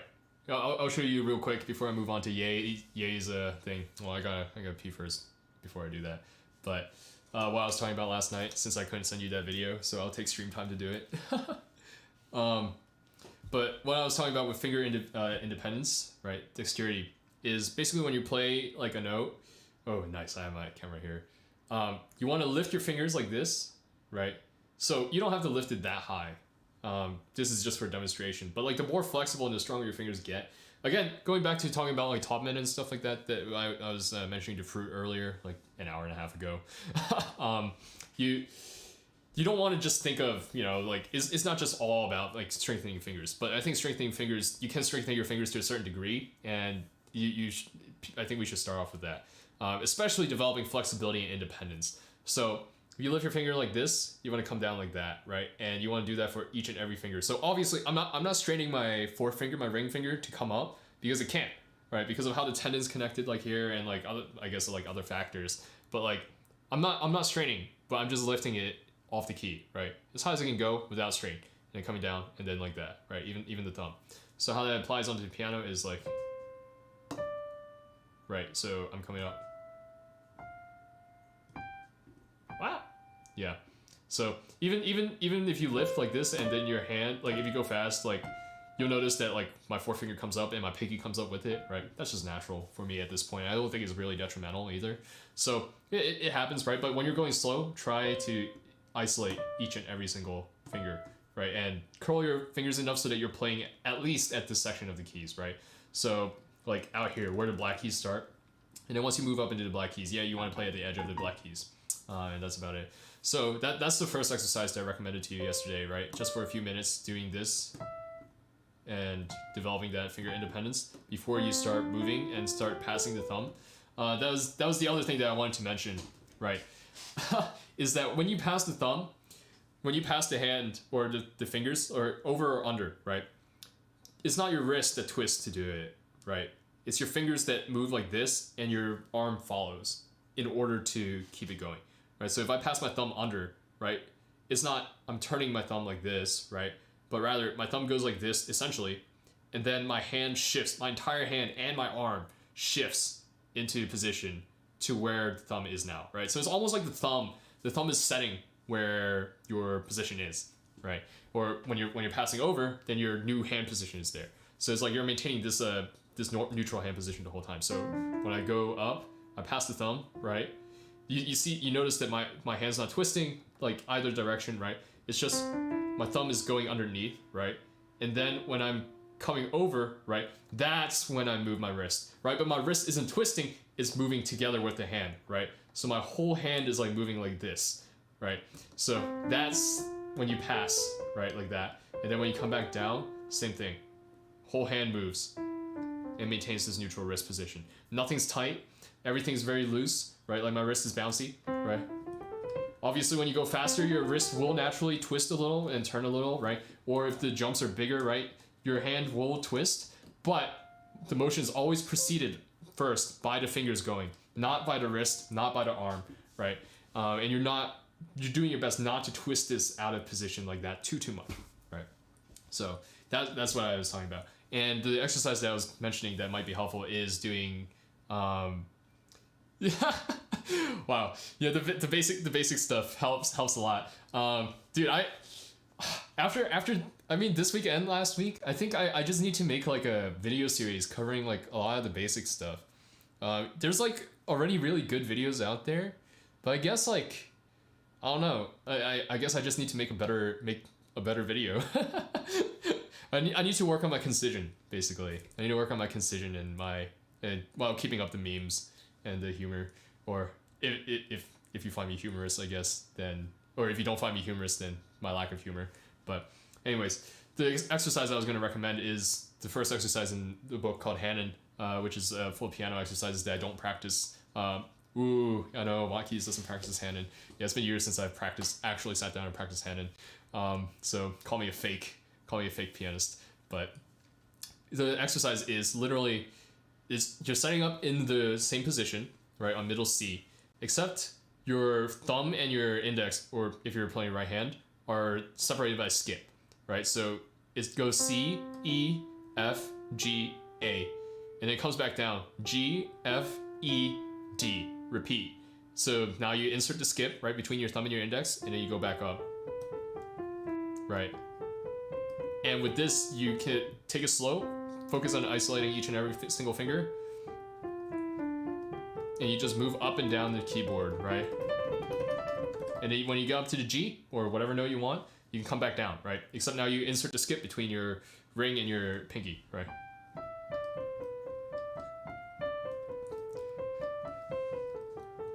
Yo, shut up, yay. We're more family friendly here, dude. But yeah, you come back down, right? But yeah, and you can do both hands at the same time, right? Both hands are doing, or essentially working the same like patterns except in reverse. So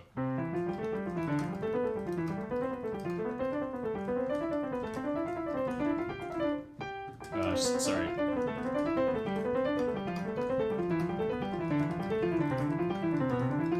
Like that. Make sense? Dude, my chat is turning degenerate. I don't know how I feel about this. Didn't sign up for this. Well, I thought I was gonna be a wholesome streamer, but here I am. Yeah. The Ishtar. Ooh. Anyways, does that make sense, Keanu? Okay, cool. Yeah, so practice those and then practice scales, right? Scales will help. But anyways, I'm gonna go use the restroom real quick since I've been drinking water, and then we will come back and do Ye's video, and then we will see what time it is, and then decide from there. So.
All right.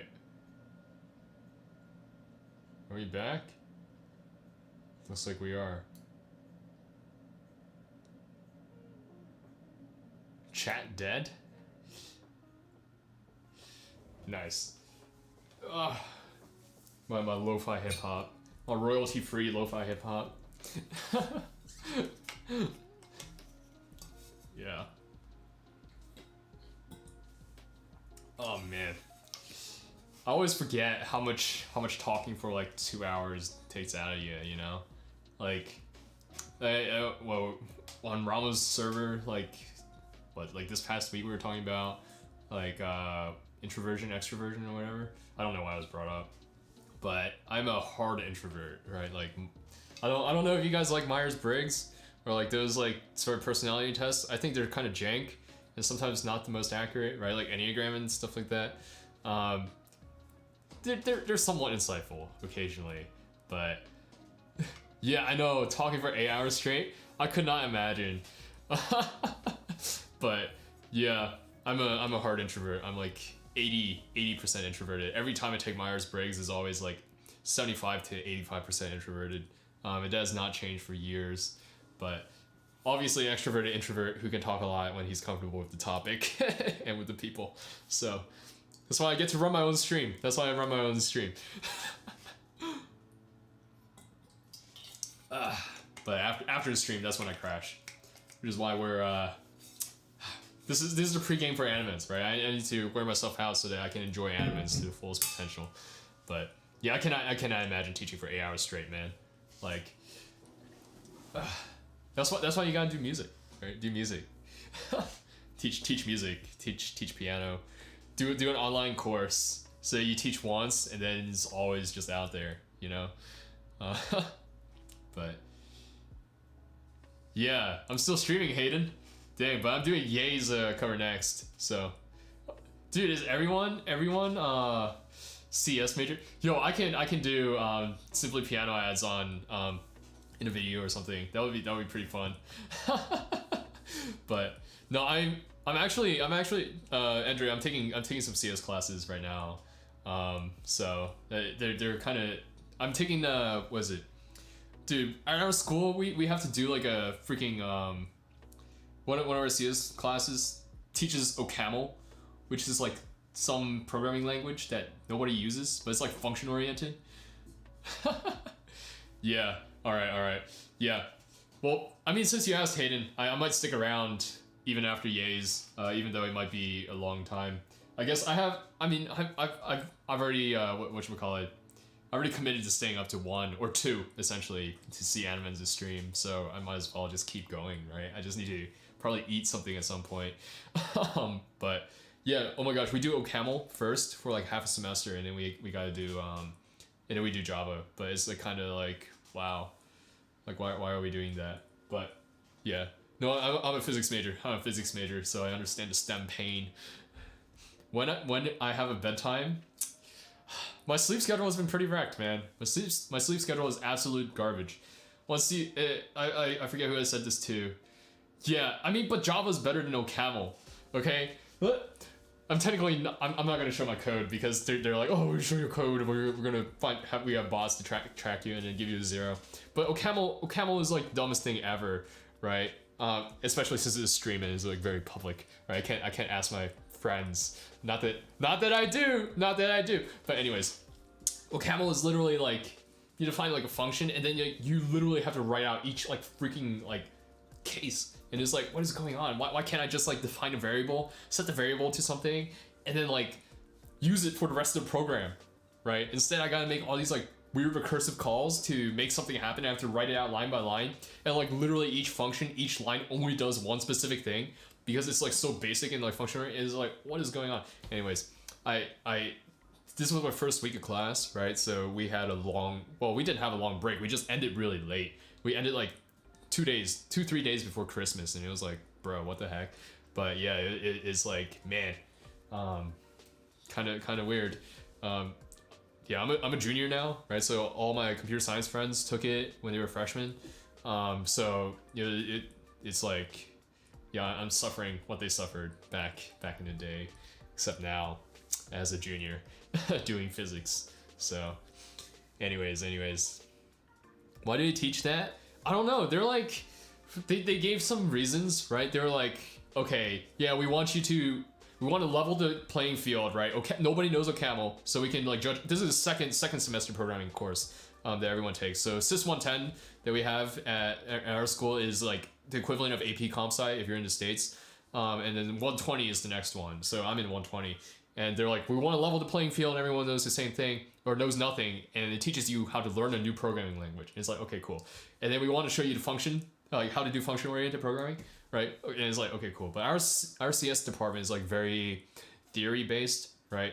And so it's not based on what I hear, right? Based on what I hear from friends in CS, it's not the greatest if you're looking to go into like real like like you want to go to Silicon. Like obviously we have students I think that go to Silicon Valley and do stuff like that, but it's not like that track. It's great if you want to go into theoretical computer science, right? And I guess that makes sense why the research oriented school college would be like that, right? So yeah, I don't know why either. Oh, and also one of the other probably more compelling reason is that there's a company, I think Jane Street or something, some finance company that uses this for their interns, and they pay very, very highly because they're finance, right? And so they use OCaml for a bunch of their functions. And this is what I heard this week, so I don't know how true it is, but it sounds pretty true.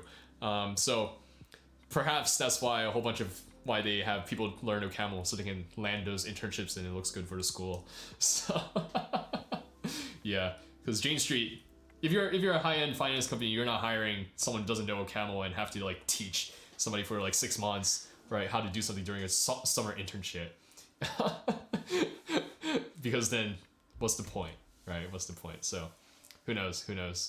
But yeah. School's weird, man. School's weird. I wish I could do music full time. All right, I've decided that the research life ain't for me. The research life ain't for me. Or academia, or I don't want to sell out either and go into finance, which is what like everyone in my school does. So, but that's why YouTube's a thing. That's why YouTube's a thing. And y'all gotta help your boy out. Let's go, Colin. Yeah, Colin goes to my school, and he's trying to do the music life too. Except he's a rock artist. No, I'm kidding. Singer-songwriter, acoustic. I produce a thing or two for him every once in a while when he hits me up. So, yeah. Anyways, yay, are you still here? Because if you are, we can get onto your video. Duh. Dude, you disappeared last time, so how am I supposed to know? Alright. Alright, which video? Let me look it up here.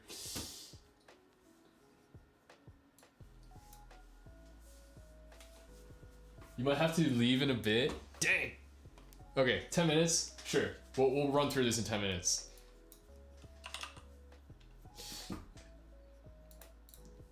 Let me find your channel real quick, because there's a lot of yays, yeah, yay. Anyways.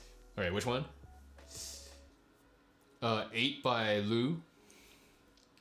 Oh, K-pop! Dang! We're really diversifying here. I think, what was it? If you read my SAO, or Crossing Field, description, like one of the reasons why, well, so my roommate and I started getting into J-pop and K-pop around the same time. Sorry, I clicked off. We started listening to J-pop and K-pop as a meme, right? Like last year, and then K-pop did not stick. We listened to a whole bunch of Twice, and then we started listening to Lisa. And then Lisa stuck, and that's why I'm a weeb now. No, I'm kidding. But anyways, let's take a listen. Dude, you're a pro. You don't need me to critique.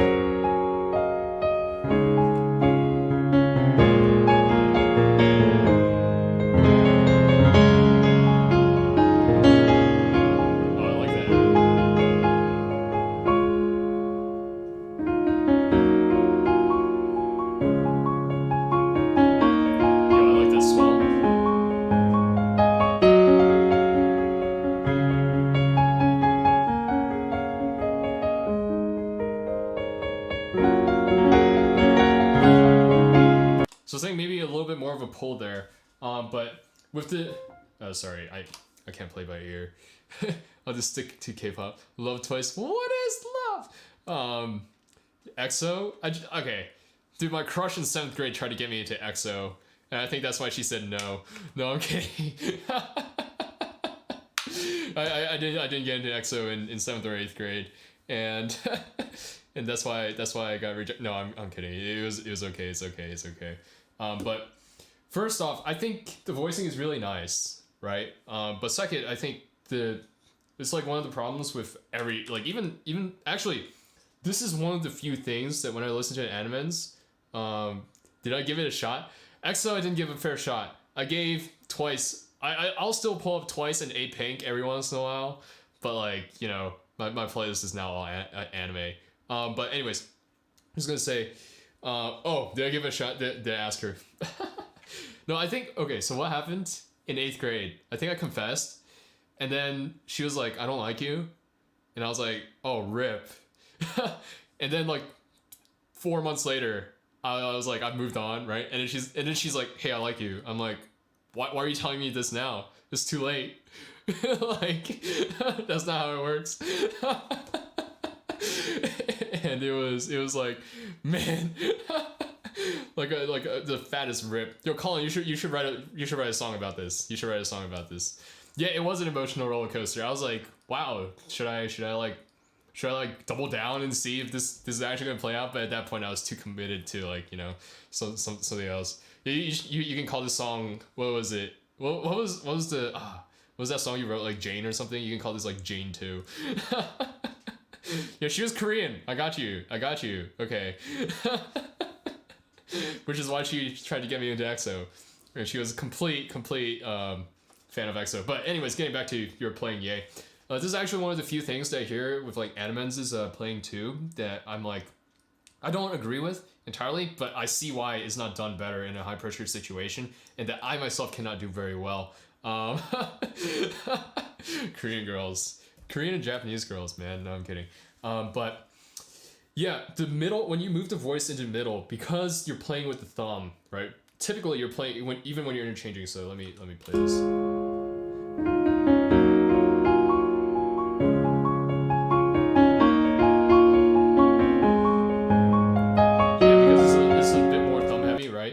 It comes out a little bit more like too strong, right? It's slightly too strong, and articulation is like slightly too heavy, and that's just something that, I mean, you probably hear in your own playing. I feel like yeah, I'm not talking to you about like things to fix. I'm talking to you about like preferences, right? At this point, like we want to talk about Masterclass, like WattKeys Master. This is Masterclass, man. This is Masterclass time. Like, yeah. So I think that's just something to notice, right? Because it sounds like you got the voice down, but or the level down, but it's not phrased, right? It's like da da da da da da. But yeah, sub to Ye, even though Ye hides his sub, so we don't know how well he's doing. Kind of like Fonzie. But anyways, yeah, just make sure that it's phrased as well, right? Like you're like what was it in Tabi no Tochu, like Animes' cover of Tabi no Tochu. Yeah. Like dum da da da. What is it in the second verse? Like, yeah, his when he plays it, because he's like dum ba da da da da. I can't play it anymore because it's been too long since I worked on it, and I don't remember the notes. But as he does the arpeggios and he jumps, right? He lands always slightly heavy, and so it's something that I guess everyone needs to think about. At least heavy to my taste. So.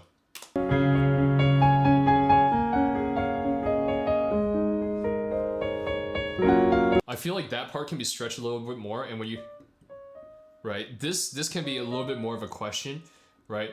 It sounds to me like it's still too much of the same, sorry, how do I say, same volume, right? It sounds like da da dum. I feel like you can drop it just a little bit more, like especially, right? And as you come up on that with a little bit of wrist, so that it's like there's even more right, and it makes the pull a little bit more conducive as well. So yeah.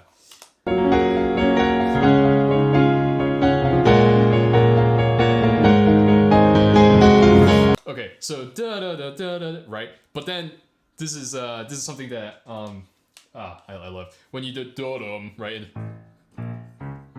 Let me go back so I can...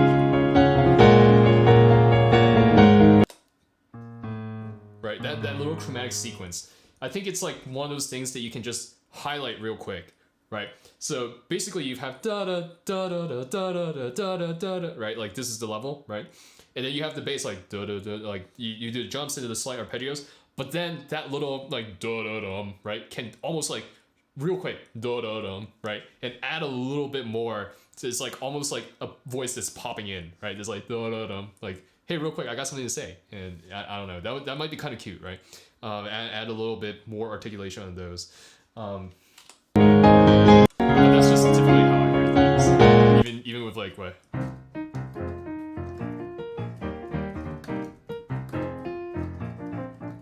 I'm off. Yeah, there we go. like, I love these, right?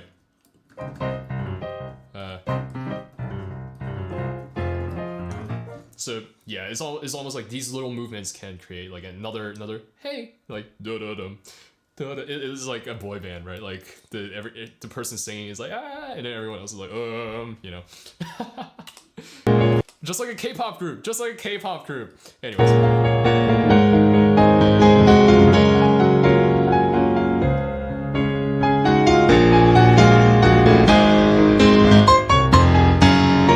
The leg flip, I like that. But I think there you were losing a little bit, right? It sounds like, I think losing the melody a little bit. It sounds like it looks like you're twisting your hand a little to get some articulation onto the chords. You're coming from above. Oh, whole bunch of deleted comments. I see you, yay. trying to run. No, I'm kidding. But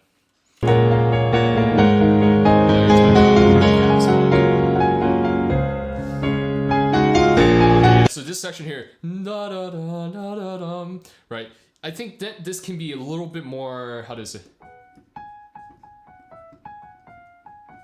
play a little bit more sweetly, almost like dolce, right? Almost like a cantabile or a dolce, right? Like really, this is where it gets a little bit hard to describe something that's abstract, like how a touch is, right, on the keys, but really, like sing those notes and be like, because you're repeating them again, and you do this rightly, right? You're playing this at like a mezzo forte, and then the next time it repeats, you're playing up at a forte and it becomes more percussive, right? So you want to create even bigger, or I think you want to create a bigger contrast between the two by playing this really sweet, and then you got the percussiveness, which adds the energy, right, to what you're playing right now.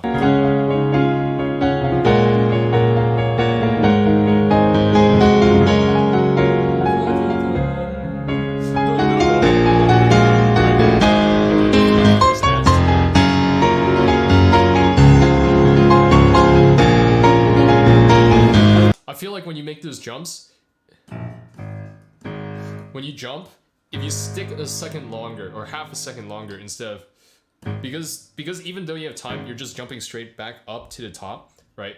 I would say stick a second longer and make it feel a little bit more solid, because it literally sounds like you're like, right? It sounds like that, even with the pedal, which the pedal helps a lot to smooth it out. But I would stick a little bit longer, half a second longer, and then to use that as a spring to jump back up directly onto the next note, so that and probably a technical comment, right, is don't jump as high, jump directly to the next note.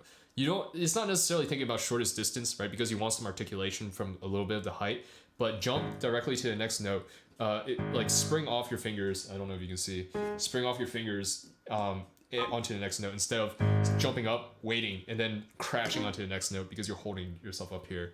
So yeah, that's what I would say about that.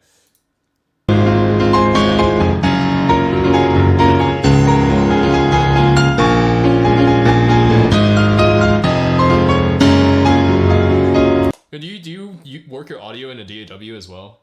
Because if you do, I think you want to cut like a little bit around like 5K or so, like 3 to 7K. You want to cut a little bit there, because your piano sounds a little bit like tinny. It sounds a little bit tinny. So you want to cut like maybe like 2 to 3 decibels to start, and just see how it sounds, right? Unless you're doing something different already. But since this is, an older video.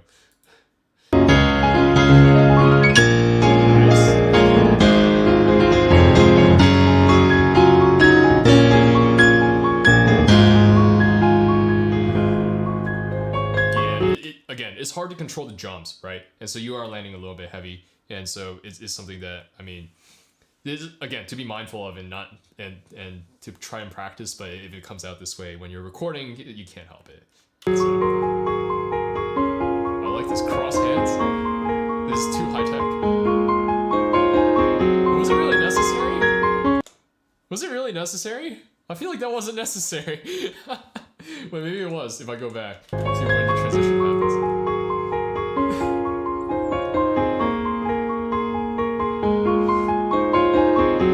I feel like, yeah, so I feel like the cross there is not great because, sorry. Right, it's harder to control this da da da da because you want to feel da da da da da da da da da, right? And so when you're crossing, because you're landing on the thumb and your hands are in awkward positions, and because they're in awkward positions, you're playing heavier. It's harder to make this while playing, and I guess that's the trade-off, right? If you're right-handed, I'm assuming that you're right-handed, because you know most people are right-handed. Sorry, dude, my bad. This is what you signed up for. This is what you signed up for. But if you're right-handed, yeah, sure, it makes sense because it's easier to like phrase that, right? But I think the trade-off between having these and having to practice this a little bit more is not great. So it's not something that I would do. So that's just my comment. Because at first I was like, dude, cross hands because it's cool. But then I was like, wait, hold on. He didn't actually need to do that. So, anyways, continue.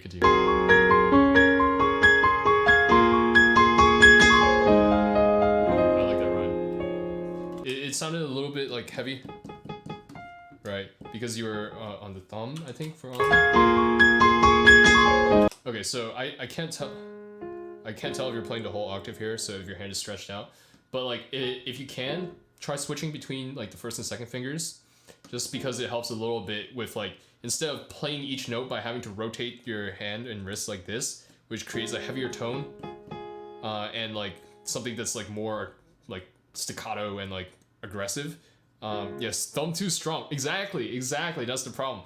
So, and also you can, I guess once you get up there, when you have to work on something, you can play faster if you're switching fingers. So yeah, so 1, 2, right, would probably work a little bit better. And try to control this when you're making that jump as well. Ooh, the lift.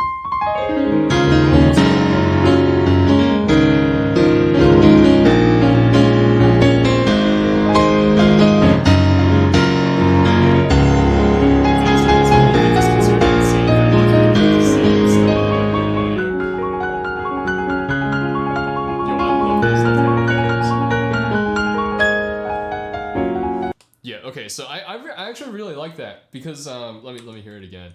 Yeah,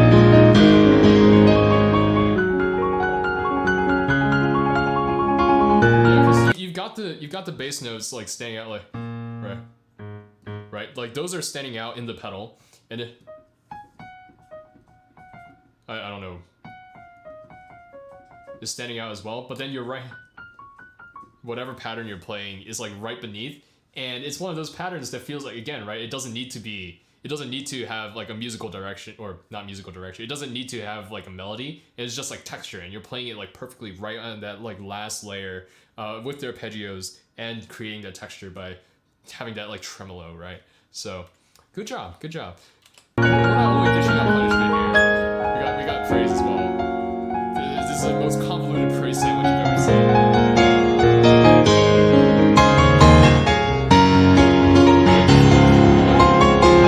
Here's something to think about when you're starting to play like these fortes, right? Don't just come from above. I think adding a little bit of a push in would help a little bit, like, especially when you land on a note, right? So of course these ones, right? You can't just how do I say? You can't push in for each one. So above, right? Like maybe a little bit of wrist, like almost like a, sorry, like kind of like that. But when you land on this note, in order to give it a little bit more articulation and a little bit more, I keep using weight and articulation, but that's exactly the sounds that I'm going for. So it's like pushing it at a 45-degree angle, right? And sometimes even, or when I play this, like for example, every time I play Chopin Ballade in G minor, when we get to, like I don't know if you can see, but my fingers physically slide into the keys a little bit, right? Like slightly. And that's how much I'm pushing like into the keys like this with my body even, right? So it's like a bit of deciding right? Am I going so fast, or is this something that I can sit on and that can add even body weight into? Or is this something that's just arm? Or is this going so fast that I can't even add arm? And it's all coming from the wrist and the fingers. And so I think for some of these notes, you can add a little bit of weight from the arm to help with the dynamics. Da, da, da, da, dum, right? That one, dum, can go in a little bit.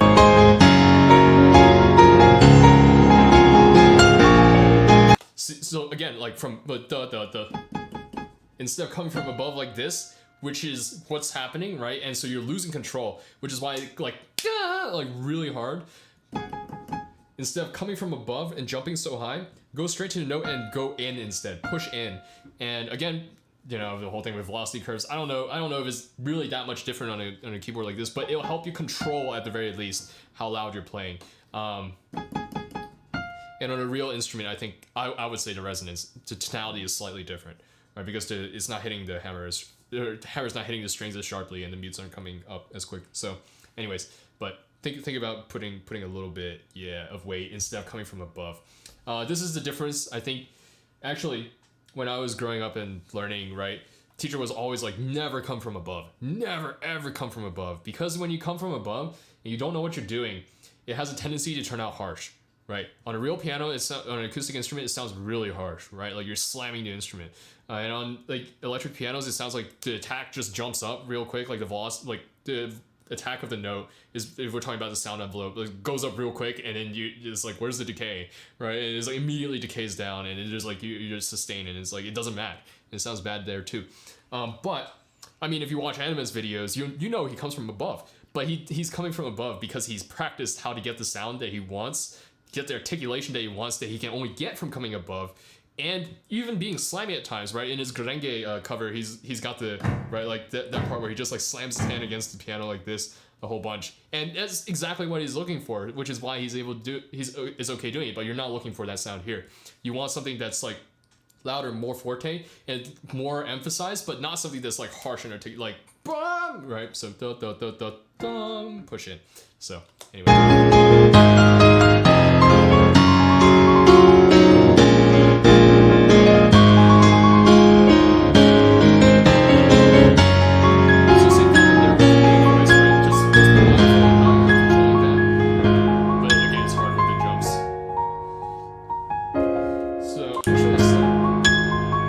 Disagree with that. Like, I feel like that shouldn't be so loud, but like that's your jurisdiction. I think I wouldn't go like I the way I would play is softer.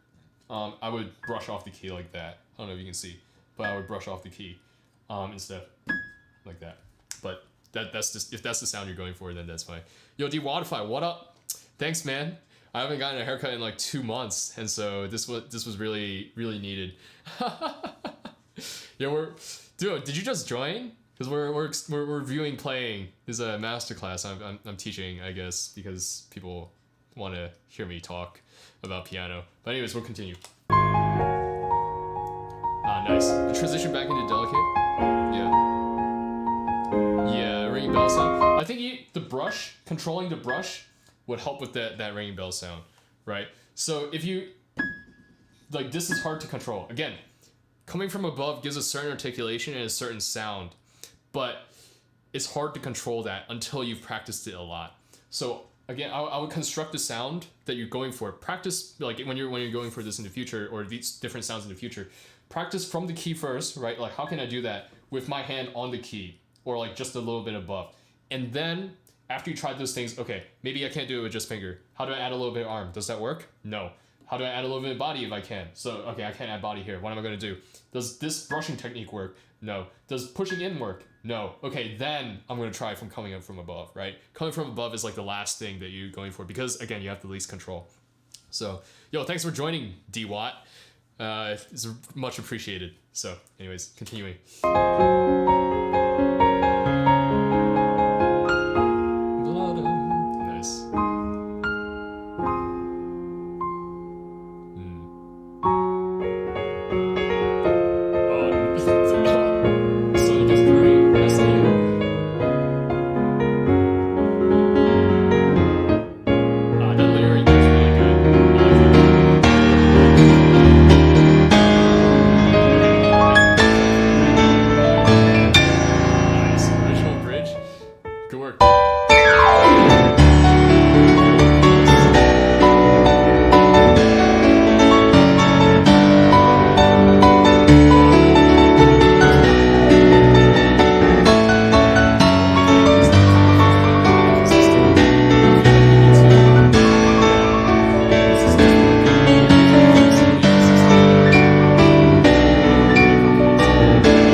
can hear da da da, and I'm like vibing, and you can also, right, like those coming up and down.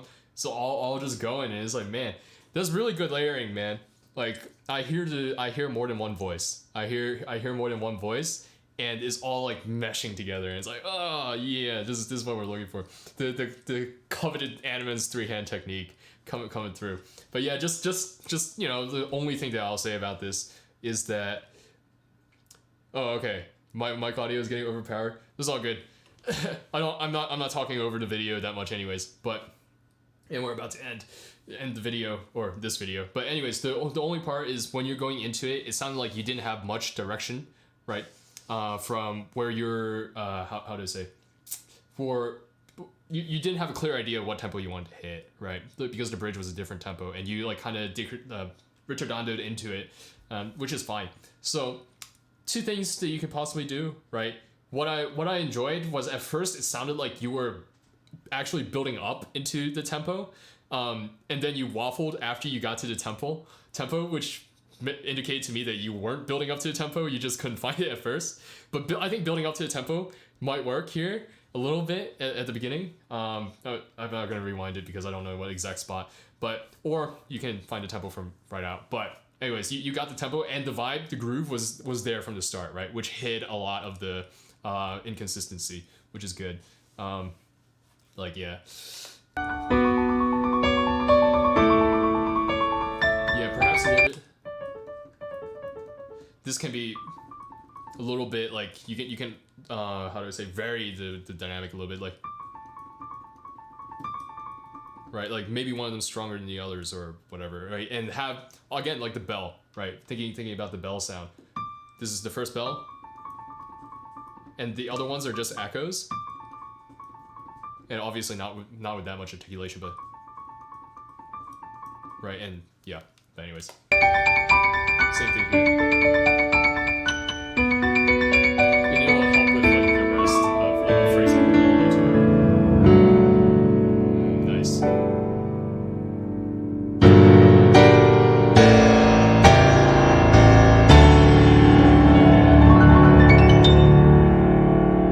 Incredible.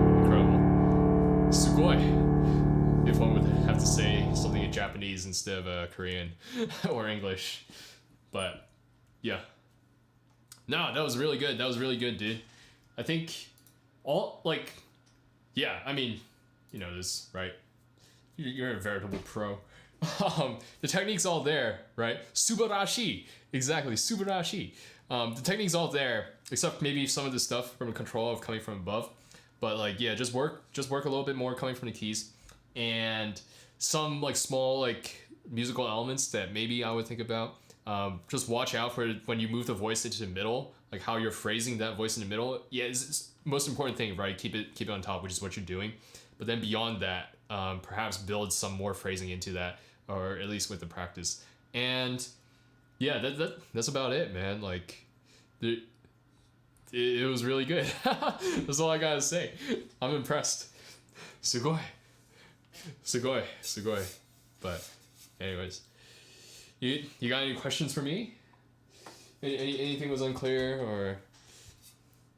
Yeah, I mean the VOD will always be up, but I was thinking of making this the clip for the week, right? Because I think I got sidetracked to the least here. So yeah, feel free, just comment or something. All right, yeah, see you, Winter. Thanks for stopping by. Appreciate it, dude. But yeah, thanks for stopping by too, Yay. I really appreciate y'all coming to the stream. Oh man, yeah, I can't believe it. I've been going for 2 hours and I still have like around 10 people. It's kind of nutty. Y'all really ball out for WattKeys. Yeah, thanks Colin. Dude, you should stream some too. Yeah. But anyways, is Hayden still here? Cause he had that one thing they wanted me to watch. I'll switch this to chatting. Yeah. You got it for me, bro? Oh, but you don't have anything? Do you still want me to watch the whatchamacallit? The Schubert impromptu? Not really. I see. Well, I guess I'm not doing anything for like the next hour, except maybe eating something. Oh, since you recorded a MIDI, it's all good. Dynamics are a bit flat. That's fair. That's fair. Yeah, we know I'm all about that dynamic life, dynamics and articulation right here. That's all I think about. Yeah, dude, we can review Unravel covers. That's what. That might be the play. Oh, you don't really have anything? Do you want me to watch the Schubert? Because I can.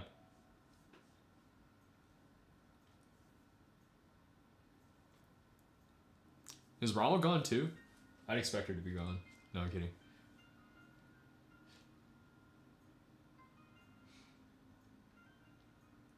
No response. That's all good. Oh, there's a response. I think the dynamics are flat because of the MIDI file.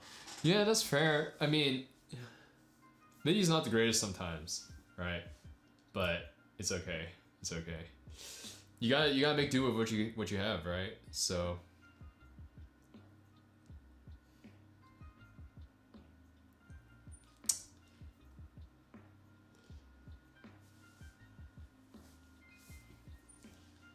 So we've got nothing else. Oh, there are wrong notes in places though.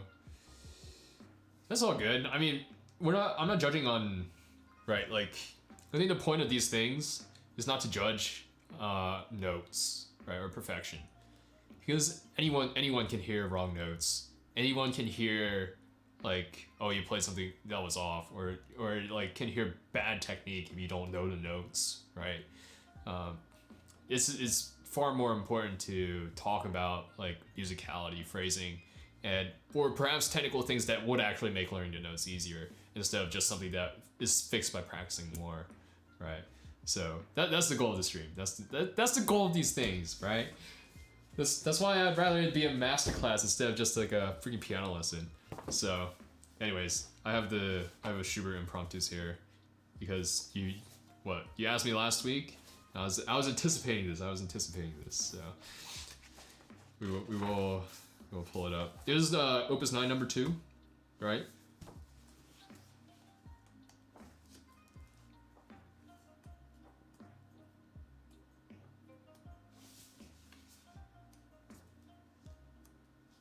Yeah.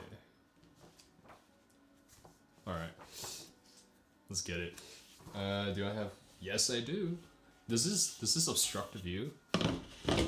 Obstructs my view. I don't think it obstructs yours. You're learning number 4. Okay. I'm not gonna use this. I'm gonna just keep this on my lap. All right. Let's do let's do number 2 because I'm unfamiliar with number 4. So.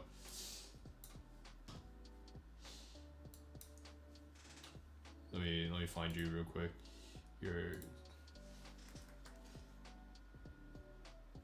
All right.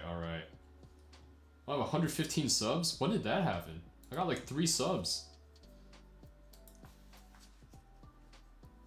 Is Hayashi still here? Dang. Okay. All right. Let's pull this up. Yo, this is the play. Streaming gets subs. I'm gonna stream more in the future. Only stream content now. We're making a full hard transition. Alright.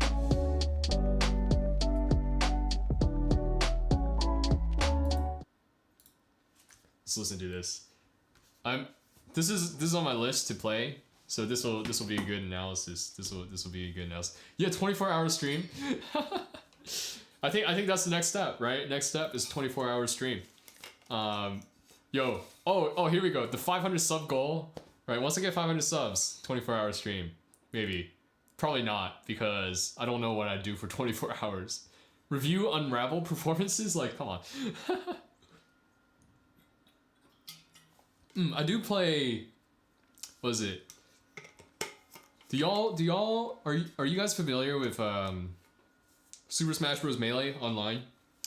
Like Slippy and Netplay and stuff? So I can play video games. Yo, yes, people watch that. Don't people watch Mori Calliope sleep or something? Like they watch VTubers sleep. Like if a VTuber can get like 10,000 people watching her while she's sleeping. Oh, Mike's here still. Yo, what's up, dude? But if Mori Calliope can get 10,000 people watching her just super chatting while she's sleeping, I can sleep and maybe make $1 in tips.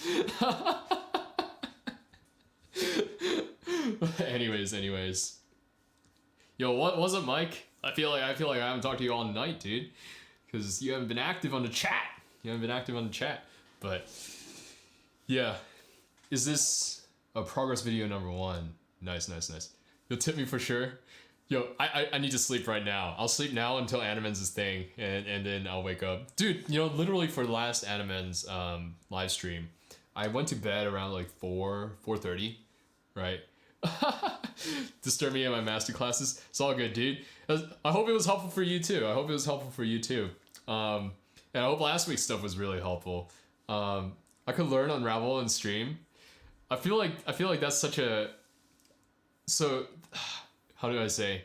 The thing with me is I'm so insecure about how fast I learn stuff because I feel like I'm a really slow learner, right? I'm a deep processor, which is why I can talk about all these things as I'm doing right now on stream, but I'm a slow learner. I'm really slow at picking up new stuff.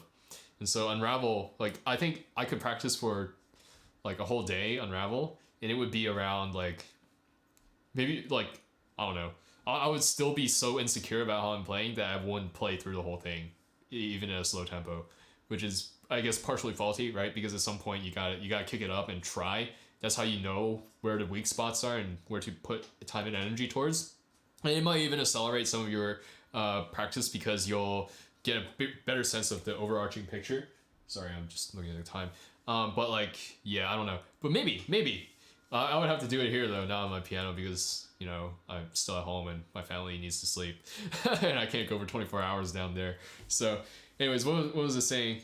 Masterclass. Yeah, it's all good, Mike. I hope it was helpful for you too. Because, you know, it's really a joy being able to talk through some of these things. And I really do mean it. Because y'all are so talented. But here we go, Hayden. You got your face reveal video, right? Here. That's what this is all about. But I absolutely fell in love with this impromptu once I heard Horowitz play it. So I compare everyone's playing to Vladimir Horowitz's. So I'm sorry for flaming you because you're not Horowitz, and I don't think any of us will be Horowitz. Animens is probably as good as Horowitz, but like he's a different type, right? You know. So, deleted messages. Dang, son. Yeah. I mean, I feel so self-conscious about what I play too, right? And I hope I didn't like rip into your playing to the point where it's like, oh no, it's actually bad. No, it's good stuff, man. And it's just a matter of figuring out where the bad stuff is, right? And how do... I love this saying, 1% better with each video, right? That's the mentality I'm taking to my YouTube videos now, right? Because I'm, you know, trying to take YouTube seriously.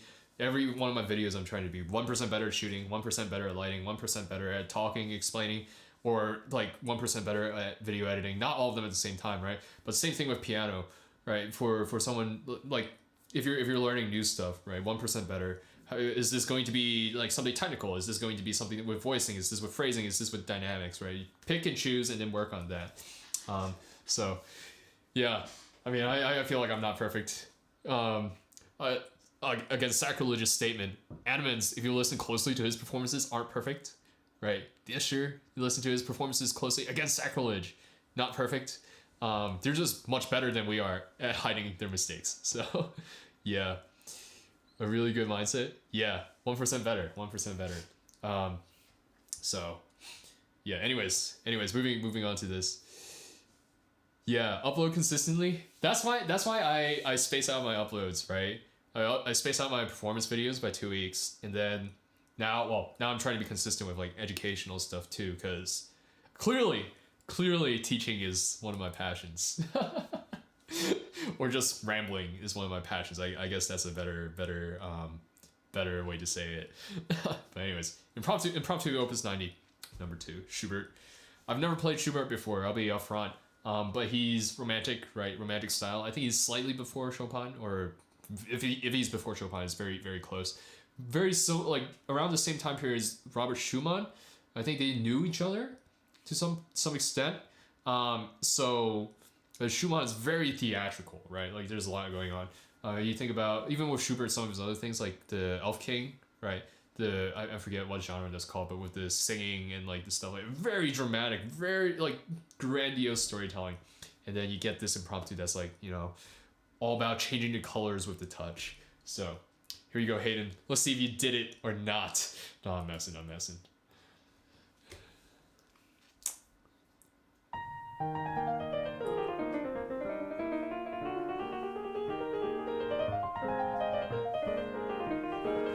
First comment, it sounds like the pedal is a little bit off. Sorry, let me get to the right score because I'm not on the right score. Opus 90, number 2. Okay. So that I can actually like point things out. Dang, how am I? Okay, so the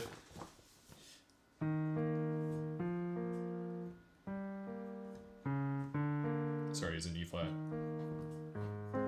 Right. I feel like that should be like one consistent like sort of thing, right? It sounds like your pedaling is off. So either you're not connecting like this, or with the jump, right, which is harder. So do your best to connect physically, but also hold the note and not jump like too much. So I talked earlier about like emphasizing like one of the notes and playing with direction and playing the important one, but this one you're emphasizing too much instead. Right, it sounds like you're coming down from above, so don't come down from above.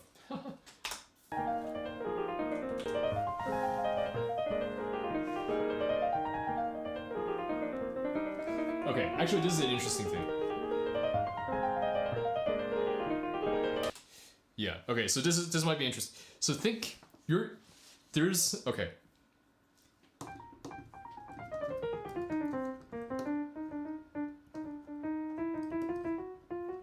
Okay, here we go.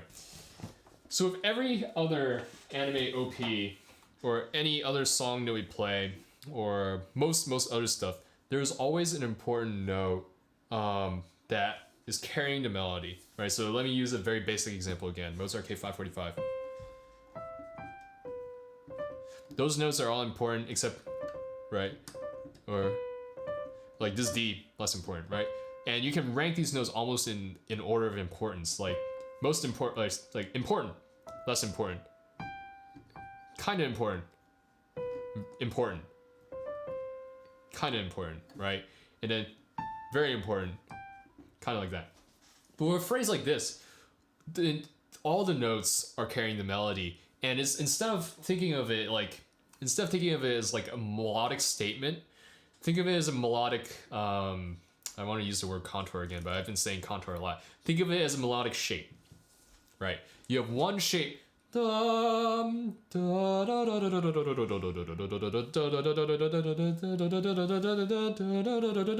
all these notes is like a stream of like melodic elements. They're all coming like in one after another, and they all of them individually don't carry much significance, but the totality of them carry a melodic contour, carry a melodic idea, carry a phrase, carry essentially what you're trying to say, right?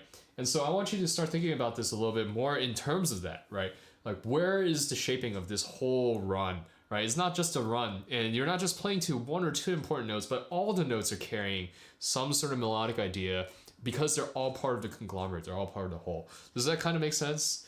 That's just like sort of a mindset thing, and that's actually, you listen to Animens is My Dearest 10-year anniversary. I forget if he does this in the first one as well, but in the second verse when he has the runs, this is exactly what he's doing, right? All the notes, the conglomerate of the notes are forming the shape of the entire melody, not just like individual ones, right? And so thinking, you really have to think abstractly, right? Oh, you're taking notes? Dang.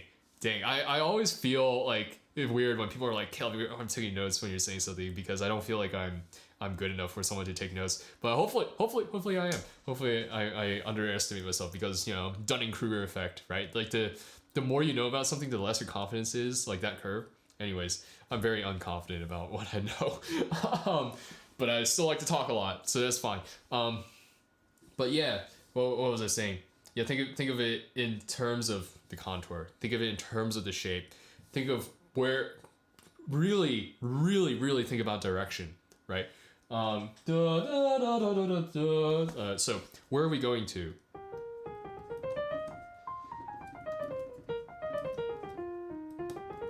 So you don't have one note specifically that you're going to, but you almost have like a shape that you're going to, right? So we have highs and lows, right? Right, we start up here. And then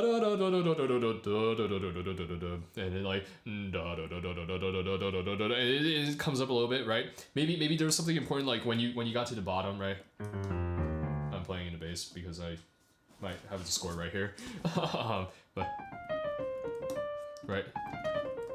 Okay, maybe this note is a little bit more important because this is starting with a new idea, right? We're no longer doing that like smooth flowing sort of melody, like da da da da da, and we're suddenly, right? Like, oh, there's a little bit of a hitch. And then we resolve, right? Da da da da da da da da da da. It's coming up. Da da da da da da da. Gosh, that was a bad idea. Da, da, da, da, da, da, right? And all of a sudden the contour goes up again, and now we have an important group of notes, right? The shape is coming back up. Da, da, da, da, da, da, da, da, da, da, da, da, da, da, and we repeat, right?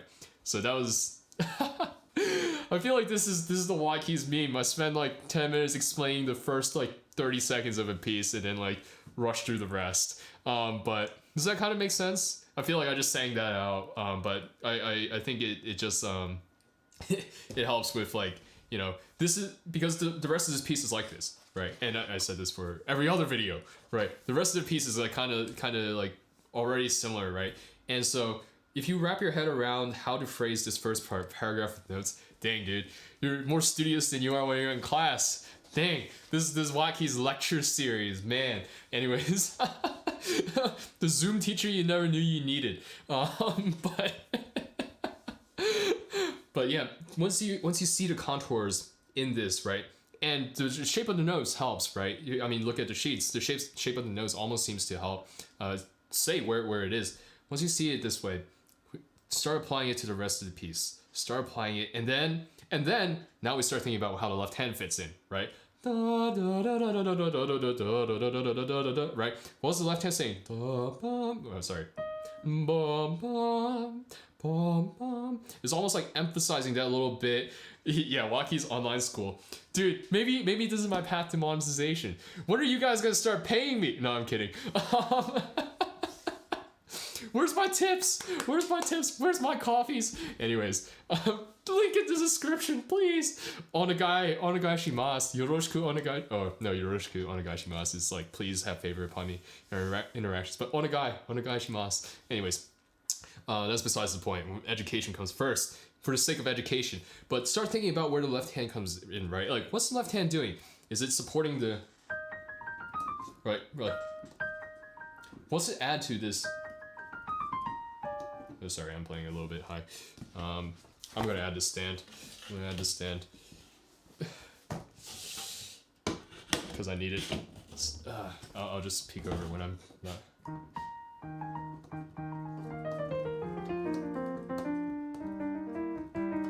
Oh, sorry. So what is it doing, right? Is it adding, like, perhaps a rhythmic element? Is it pushing the melody forward a little bit? To me, it almost sounds like the bass note, right, is saying this is where we are, right, and providing almost like the chord structure for the rest of the measure, because you don't get that from this run. Yeah, we hear it's an E flat, right, but we don't. Is it E flat? Yeah, and then it moves on, right. So this bass note is reinforcing the melodic idea that's like that the right hand is carrying is not the melody itself, right? But it's enforcing is almost like because the right hand doesn't have the important notes where we are staking, like we're playing to this note, we're playing to a contour instead. The left hand is doing that for us while not being the melody. Does that kind of make sense? So you want to this.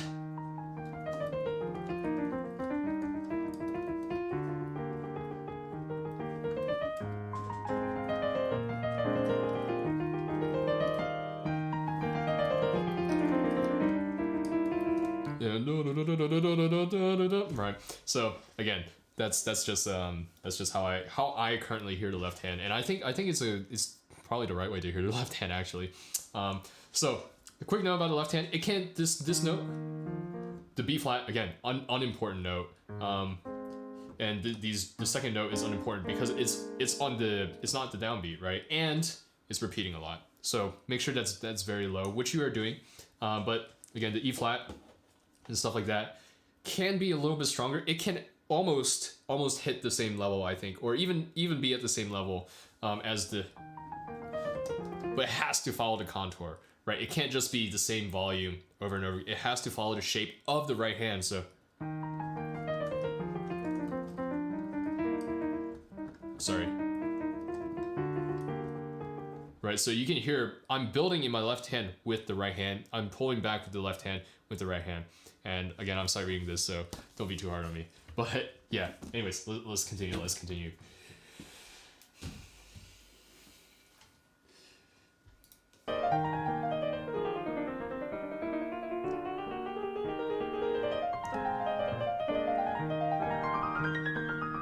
Okay, so here in my score, it says the first time through is piano. I don't know if your score has a dynamic change.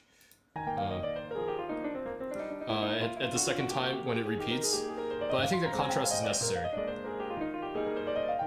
And this might be a little bit with the dynamics that you're talking about with the MIDI file, but it sounds like there's really no change at all. So I would like really do my best. If I were you, I would do my best to play in a piano dynamic when you start off. And once you get to that second repeat, at least here in Henley, Verlag. Ooh, so text. I got the real stuff, man. This is the original. No, I'm kidding. I'm losing my mind after 3 hours of streaming. But essentially, once we get to this next part, it says forte here. But even if you don't want to play forte, I think we crescendo up to a mezzo forte at the very least. You want that to be clear. You want that to be overt. Yeah. Okay. Cool. This file in the middle isn't loud enough. Okay, I got you. Yeah. Okay. So no complaints. I won't comment too much on dynamics. I'll comment more on like direction and stuff like that. Yeah, but you're still taking notes. Okay, so I will comment on dynamics. Yeah. So it's almost like playing Bach, right? When you play like two things in a row in Bach, like.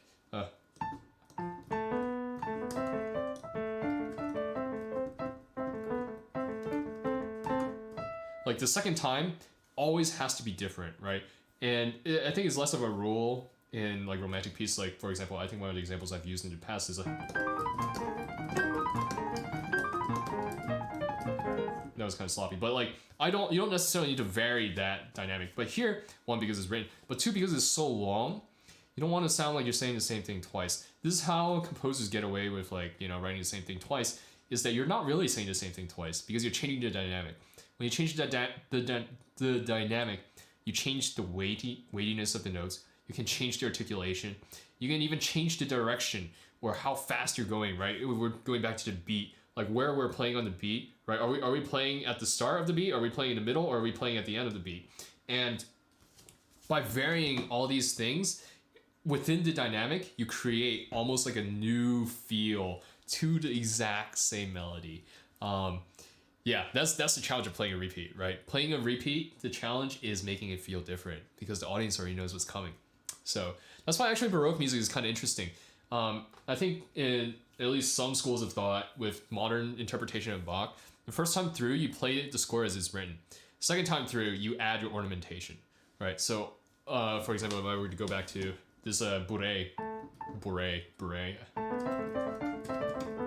or whatever, second time through. Or I add the trill. And maybe I add a whole bunch more trills. But anyways, continuing on.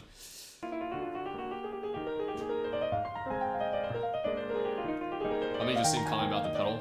I feel like it should be a little bit more connected.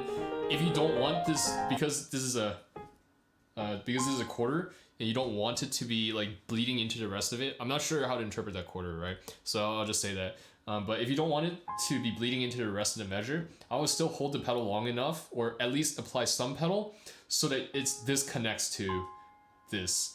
It can still have the articulation that you're going for, but at the I don't want it to sound staccato. It sounds a little bit too staccato here. It sounds like you're jumping off of it to hit the next note. And we don't want it to sound like it's jumping off. We want it to sound like it's smooth, right? It has to be smooth all the way through. Yeah.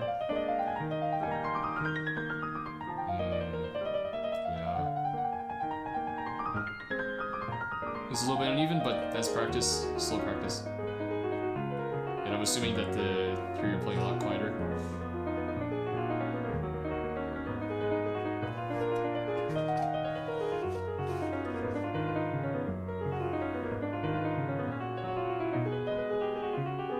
So here, okay, right? The difference here is that you have important notes, right? And the question is like, or sorry, yeah, like the. So what are okay? I said this in the Beethoven video, which I think you're watching through now with your Moonlight Sonata, which is I got you, bro. But what's interesting about playing notes is that held notes sound louder than non-held notes, right? The longer a note is, in comparison to other notes within its range, it sounds and it feels louder, right? Obviously to a certain extent, right? If you hold a whole note, it's not gonna sound louder than if you hold like a 16th note after a while if you keep repeating 16ths. But here, we have half notes, right? So it goes half note, right? So it written both an eighth and a half note. And so we hold the half. So this here, okay, so to me, this becomes a matter of pedaling, right? Pedaling and both a little bit of articulation. So because of this half, you want this half to ring, so you want to articulate a little bit extra, right? So maybe drive a little bit of weight, maybe hold the drive a little bit of weight or lift the fingers a little bit more, I don't know. Yeah, I would say like a little bit of weight with the wrist, like a little bit bending this way. But another thing that you can consider is maybe half pedaling all the way through. I don't know if your keyboard supports half pedaling, but half pedal, and then like maybe clear it a little bit, like.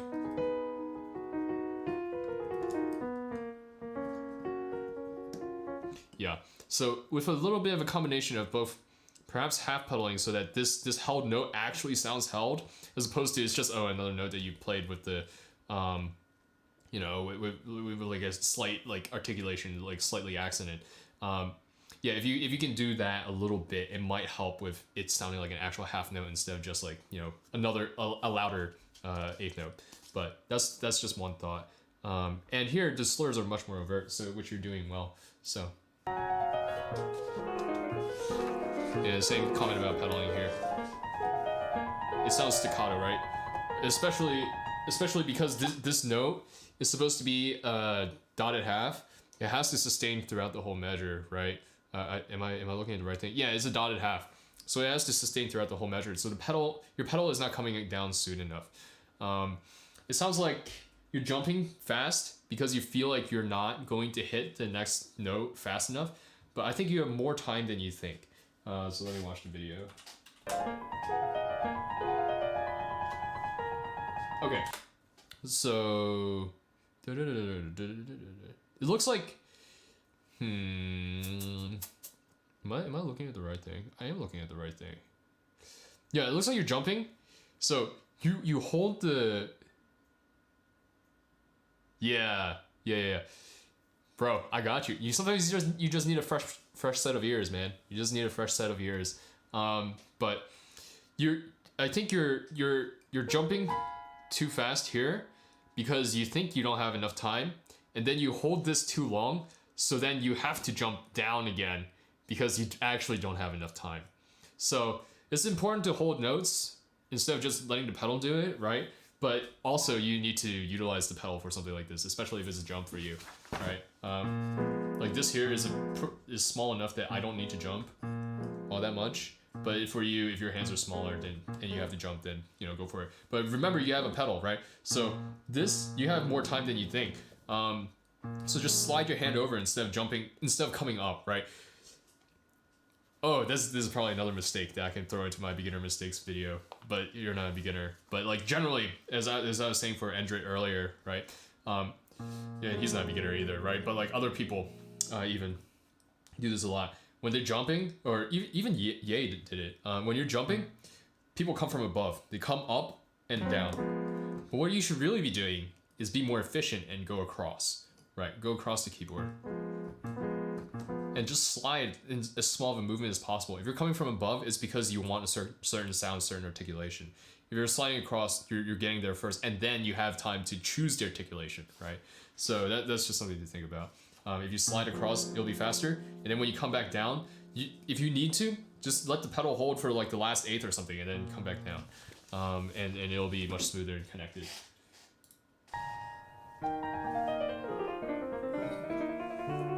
Wait, let me do this. Or turn on now.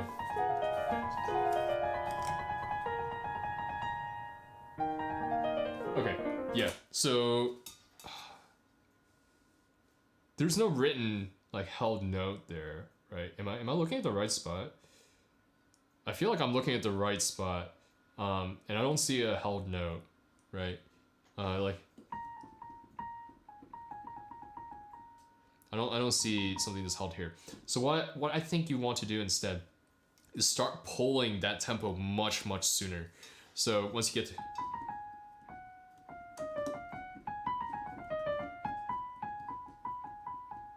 if you wanted to get that slow, you need to start pulling it here. Like you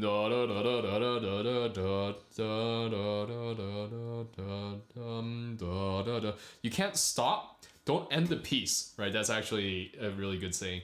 Don't end the piece, but also you know like you gotta if you're gonna pull to that extreme, you need to start pulling earlier and feel like you are pushing almost through molasses, right? You know, feel like you're pushing through honey or molasses until you break through. Right, and the point where you break through is this G, so it's slightly more articulated, right? That's actually an important note because it marks the beginning of this whole contour sort of melody, but you get to... You're pushing, is sticky, and then you take a breath, right? It's almost like, actually, what might help, right? Don't think of holding the note, but breathe right before, and that breath will help you keep moving. Yeah. I feel like I'm hammering this home because it's not written.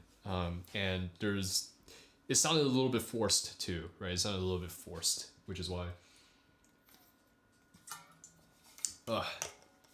Yeah. Oh gosh, man, this is watts in a performance.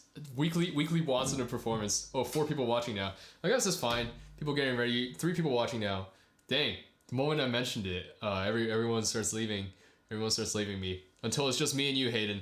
But it's all good. It's all good. But yeah, let's continue.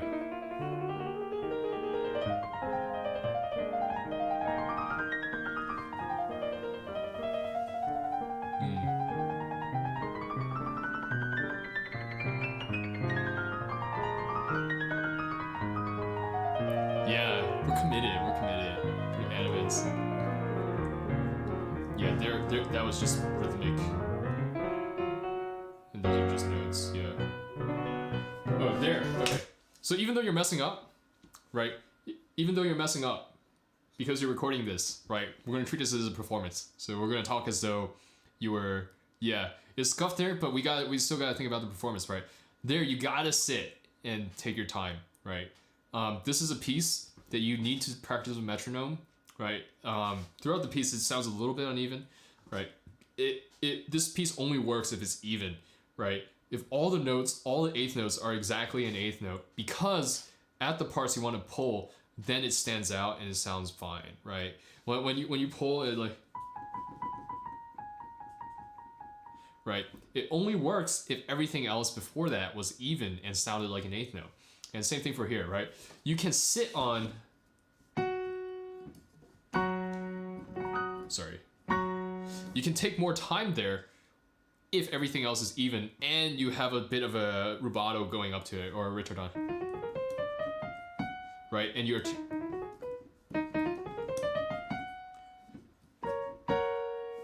right. So breathe. Breathe. Bum ba dum. Bum ba dum. Don't forget to breathe, man. That's actually so important with playing.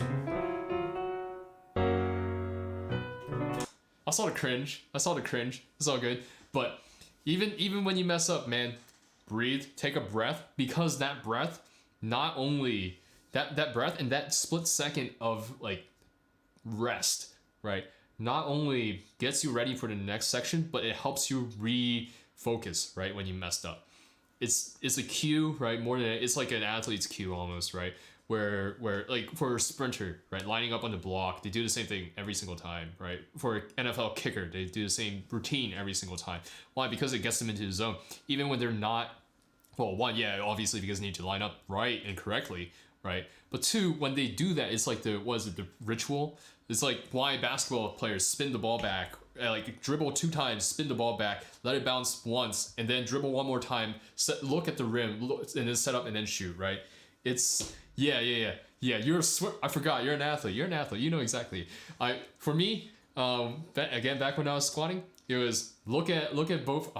Man, I miss my squats so much. I'm that weird dude who likes squats, but more than bench. But like, you know, going up to the squat rack, putting both hands on the bar, and then taking 2 deep breaths, and then swing myself under the bar, you know, like pull down, you know, and then like 2 deep breaths, and then brace, unrack, and then, you know, you got your set, right? So big like Watt, dude. I plateaued so early. Like my weight, like just like plateaued when I was, but like my body weight plateaued around like 150.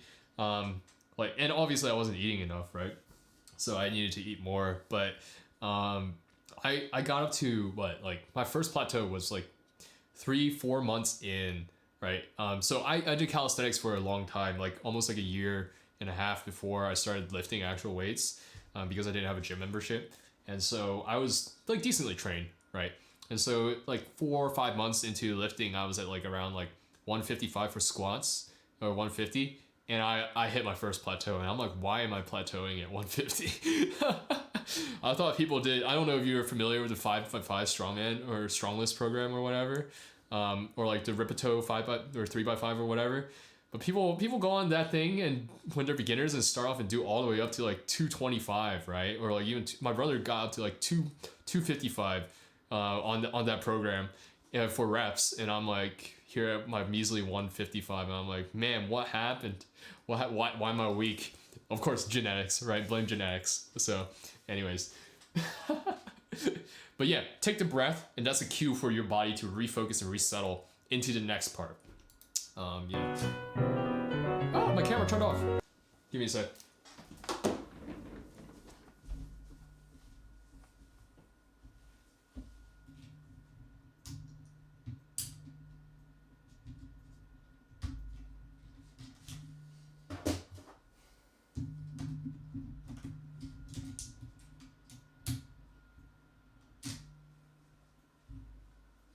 Yeah, I wish there was a way I could check my battery level.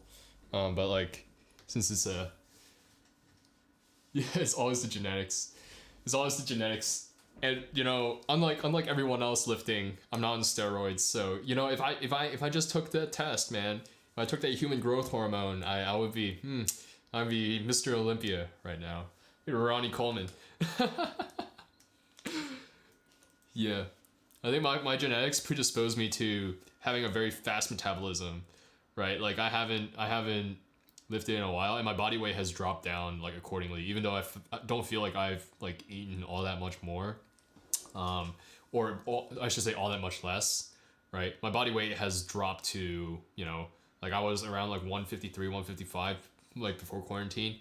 Now I'm like 145, right? And I feel like I'm eating about the same. Maybe I'm actually eating less, but yeah, I don't feel particularly hungry, right, all the time. But when I start eating a lot more, then I somehow manage to maintain a very similar body weight. Yeah. Yeah, yeah, yeah. Man, do you plateau early? Is that what too? Dude, I feel like we don't have similar body types if you plateau early. if you bust through your plateaus, man. If you can bench more than 160, we don't have similar body types. Yeah, I have decent kinesthetic sense too, right? There's only 7 people watching, so 6 people, only 7 people will know. So y'all can't say this to anyone else because I think I'm keeping this for potentially an April Fool's joke. But I did a little bit of breakdancing my first semester of college, right? And throughout high school on my own. So I have decent sense of where my body is. I never got really good. That's part of the reason why I stopped, right? I couldn't do like this windmills and like power moves and stuff like that. But I did a fair amount, right? Like I can feel where my body is when I'm like levered onto my hands like this and like on my sides and stuff like that. So yeah, I just don't have enough flexibility to do half the things. So yeah, but anyways, getting back to the performance.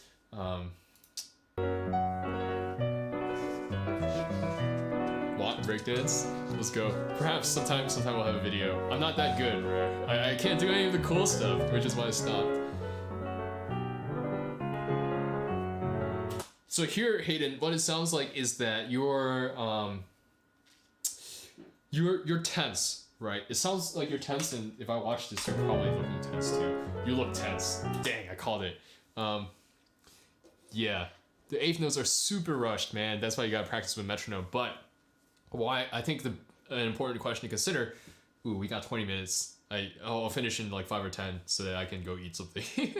But why it's rushed is because you're tight, right? You're tense. You're trying to hit the notes because they're big jumps, right? There's big jumps, and you feel like you got boom ba-da-da-dum, boom ba-da-da-dum, right? Dun dun dun dun. Juven's here. What the? And he immediately got timed out. Dang. Wow. I think this is the lesson of this stream is that everyone that I know IRL gets timed out on my chat, and everyone that I don't know IRL is actually behaves. No, I'm kidding. I think Yay got timed out. So that's not a positive correlation. But you're getting tense, right? Because you're thinking too much. You're thinking about the jumps, and as a result, you're like I'm only focusing on these notes. And you're missing dum, but yeah, yes, the dum bum bum bum, right? Now we have important notes, right? Now we're no longer just talking about the contours, and I guess this is the beauty of like a work like this. You go from the exposition to like the development, right? And the composer gets to introduce new melodic ideas, but still maintains a lot of the the original feel. So you can't lose the beneath, right? Or right, like dum ba dum. You can't lose that.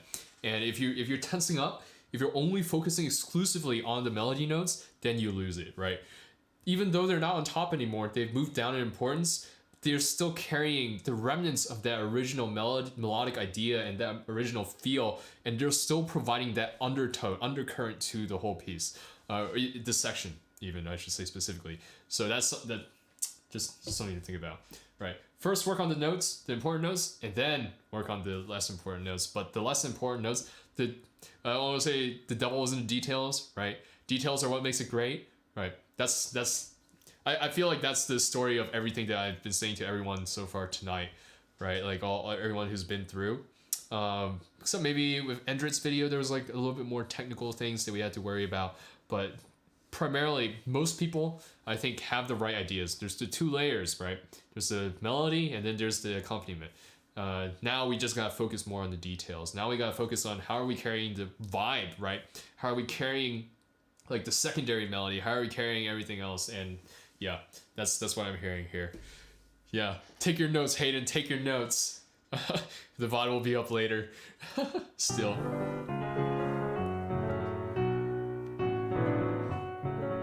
That's okay.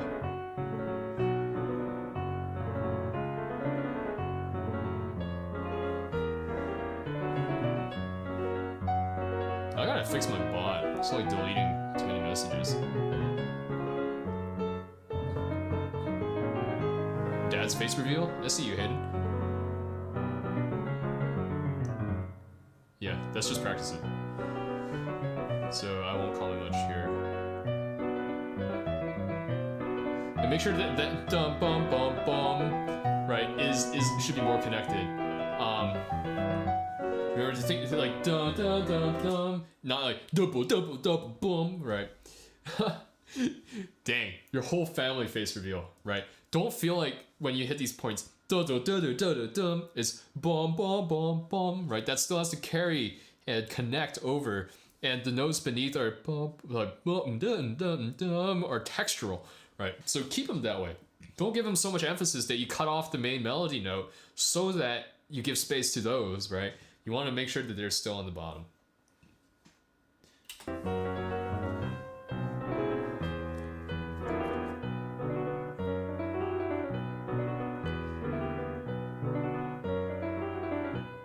And there, right, contour, da da da da da da da.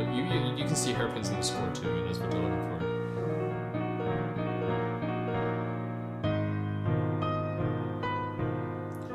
This is where you pull, bum bum bum, right?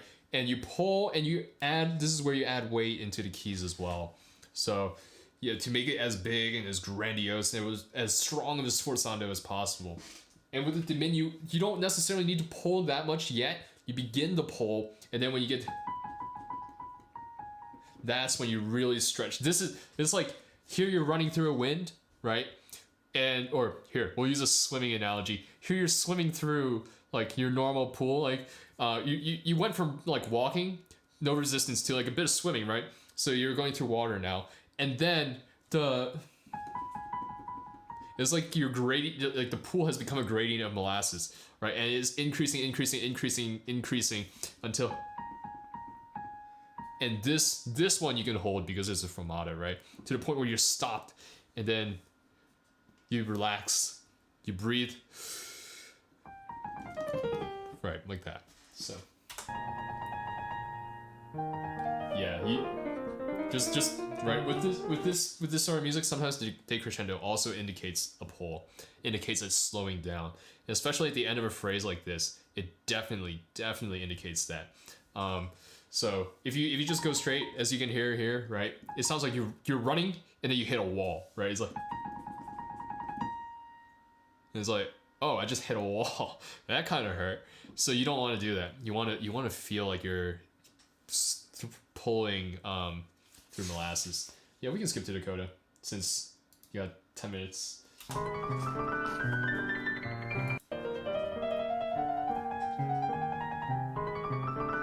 Yo, see you, dude. See you, Andre. Thanks for stopping by. Hope this was helpful for you, man. And maybe you can hear some of this stuff on Anima's stream too. Ooh, those sforzandos there can be a little bit stronger. Dun, dun, dun, dun. Every week, man. This is where it is. See you, Keanu. Thanks for stopping by, man. I hope my explanation about what I was talking about yesterday helped.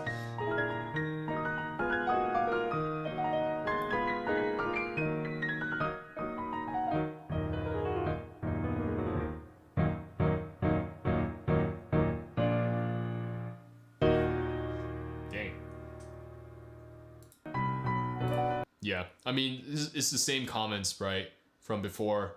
The emphasis and things that you're focusing on, right?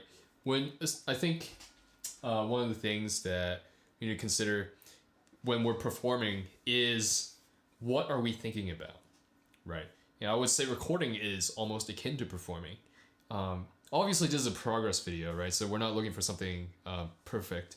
Whoa, Jasper, thanks for showing up, man. I don't know when you hopped on, so I don't know what you missed out on, but we've been going through people's playing all night, and I've been tearing them apart.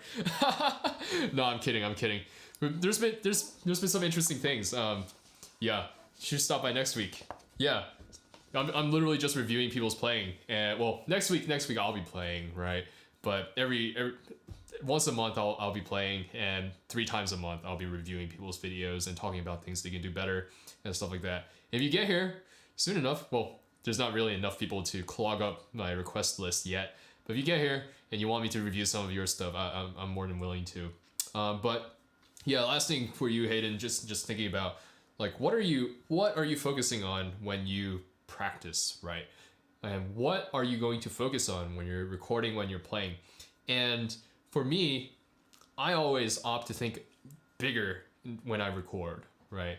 When I'm recording, I always think about the big picture, and then the smallest that I'll go is, well, the smallest that I want to go are the important notes, right? So bum, bum, like I'm thinking about bum, bum, bum, bum, bum, bum, right? And how those come through. And if I have a technical issue somewhere, then I want to tune in for that as well. And that's about as detailed as I get. Obviously, again, this is a progress video. You're working on your practice. This is like what you practiced up to so far, but you can already hear, right? What you think while you're playing and performing is a product of practice as well. And so when you're recording here, what I hear is too much focus on like, too much focus on how am I getting to the next note, right? Which is causing you to tense up, which is causing you to rush. And so beginning to practice like work, yet, and I guess this is part of the reason why we do slow practice, right? When you do slow practice, you don't need to tense up and think about I can't get to the next note fast enough, right? Because you can get to the next note fast enough. You can relax and play in tempo. So when you do that, slow practice, right, builds the confidence needed on top of the muscle memory. Slow practice builds the confidence needed in order for you to think about the right things when you play fast. When you're playing fast, as I said in the video, right, how to learn hard stuff, you cannot think about each and every single note. If you think about each and every single note, you're going to fail, you're going to mess up, and you're going to fall behind and confuse yourself. And if you try to think about each and every single note, as it sounds like you're doing here, right? When you fail, you think about getting to the next important note. And you're not thinking about it in a musical way. You're thinking about it in like almost like a life or death sort of way. I have to get here or else I'm going to be completely derailed and I'm playing the wrong stuff. And so when you're thinking that way, that's when you tense up, that's when you rush. Or I guess some people do the opposite. They tense up and they slow down, and then it takes even longer for them to finish. But yeah, so that's just something to think about when you're practicing too, right? You need to practice fast at medium tempos to be able to see where the mistakes are. You need to do that to see where you're phrasing incorrectly and to practice like actually phrasing at that tempo and pushing the tempo. But when you run into problems like this too, is you gotta slow down so that you don't train the wrong muscle memory, but two, the wrong thought processes into your head too when you're playing. So yeah, I guess that's about all I have for your Schubert. I hope I didn't rip into it too much because I think I think I even commented, I think you've got all the foundations there, man. Like this stuff is, dang, Hayden got timed out. I really need to fix this bot, man. Yeah, no problem, dude. Yeah. I think you said last week, right? Your teacher doesn't really like get that in depth and just looks for notes and stuff like that. And so I hope that I can continue providing this sort of service, right? Like notes. This is the point of Masterclass. A Masterclass, right? A Masterclass, I think, as I understand it, is. Do I still take piano lessons? I don't still take piano lessons. Let me finish up this thought. Masterclass is like, before I get on to piano lessons, a masterclass is for students, I think people who have learned the piece and are interpreting. I think the highest level of masterclass is for people who have done all the interpretation, and now the point of going to the masterclass is to get like that last like third perspective, right? If you have a teacher and stuff like that. Yeah, they go to a really good teacher. Dude, that's what I'm here for. I can be a really good teacher, except on YouTube, I guess. Somewhat. But yeah, so just like top level masterclass, it's like new ideas, right? You're hearing new ideas. But like at a masterclass at our level, right, and stuff like that, right? It's about also like, yeah, you've got the ideas, but also directing some of that, right? Alongside of whatever your teacher is doing and like, or whatever else you're trying to do. So, but as for do I take piano lessons, Mr. WattKeys, I currently do not. I haven't taken piano lessons in a few years actually, but actually before each video that I put out, I do, my friend Suzanne was in the chat earlier, right? Suzanne's a music major at my school and she's a violinist, right? But she also played piano for many, many years. So I get her to listen through a lot. I play for her essentially, and she gives me like reviews and critiques and tips and stuff like that. And so for if we're talking like high level masterclass, right? That's what I do with Suzanne. She like she'll hear things that I can't hear, right? I'll explain like my thought processes on certain things, and we'll discuss how best to get to what I'm trying to do, or like, oh okay, yeah, a screenshot of your long notes. Yeah, I'll take a look at it after we're done here, because Animens is starting in 5 minutes. But yeah, it's like, yeah, exactly that. So I get Suzanne to help me with stuff like this, and hopefully, if my senior year isn't too busy, Penn has a program where I can get half credit for learning or taking private lessons, right, with a local teacher. And there's a guy that I know who is really a really good teacher, right? Like I've heard of students in competition before, way better than me, right? That I would have the opportunity to take lessons with, and I would love to do that. So, but it's dependent on how busy I am as a senior. So hopefully I'll be able to. But yeah, I like getting, again, I think my, since I last took lessons, I now think much more deeply about everything in general. And so I feel like I'm getting better, even though I don't have a teacher instructing me per se, simply because I'm listening more closely. Improvisation, I will straight up say I am the worst person to ask for tips about improv, Jasper, because simply because I played classical for so many years, and I've only ever read notes that I like now when I try to improv, I just literally can't.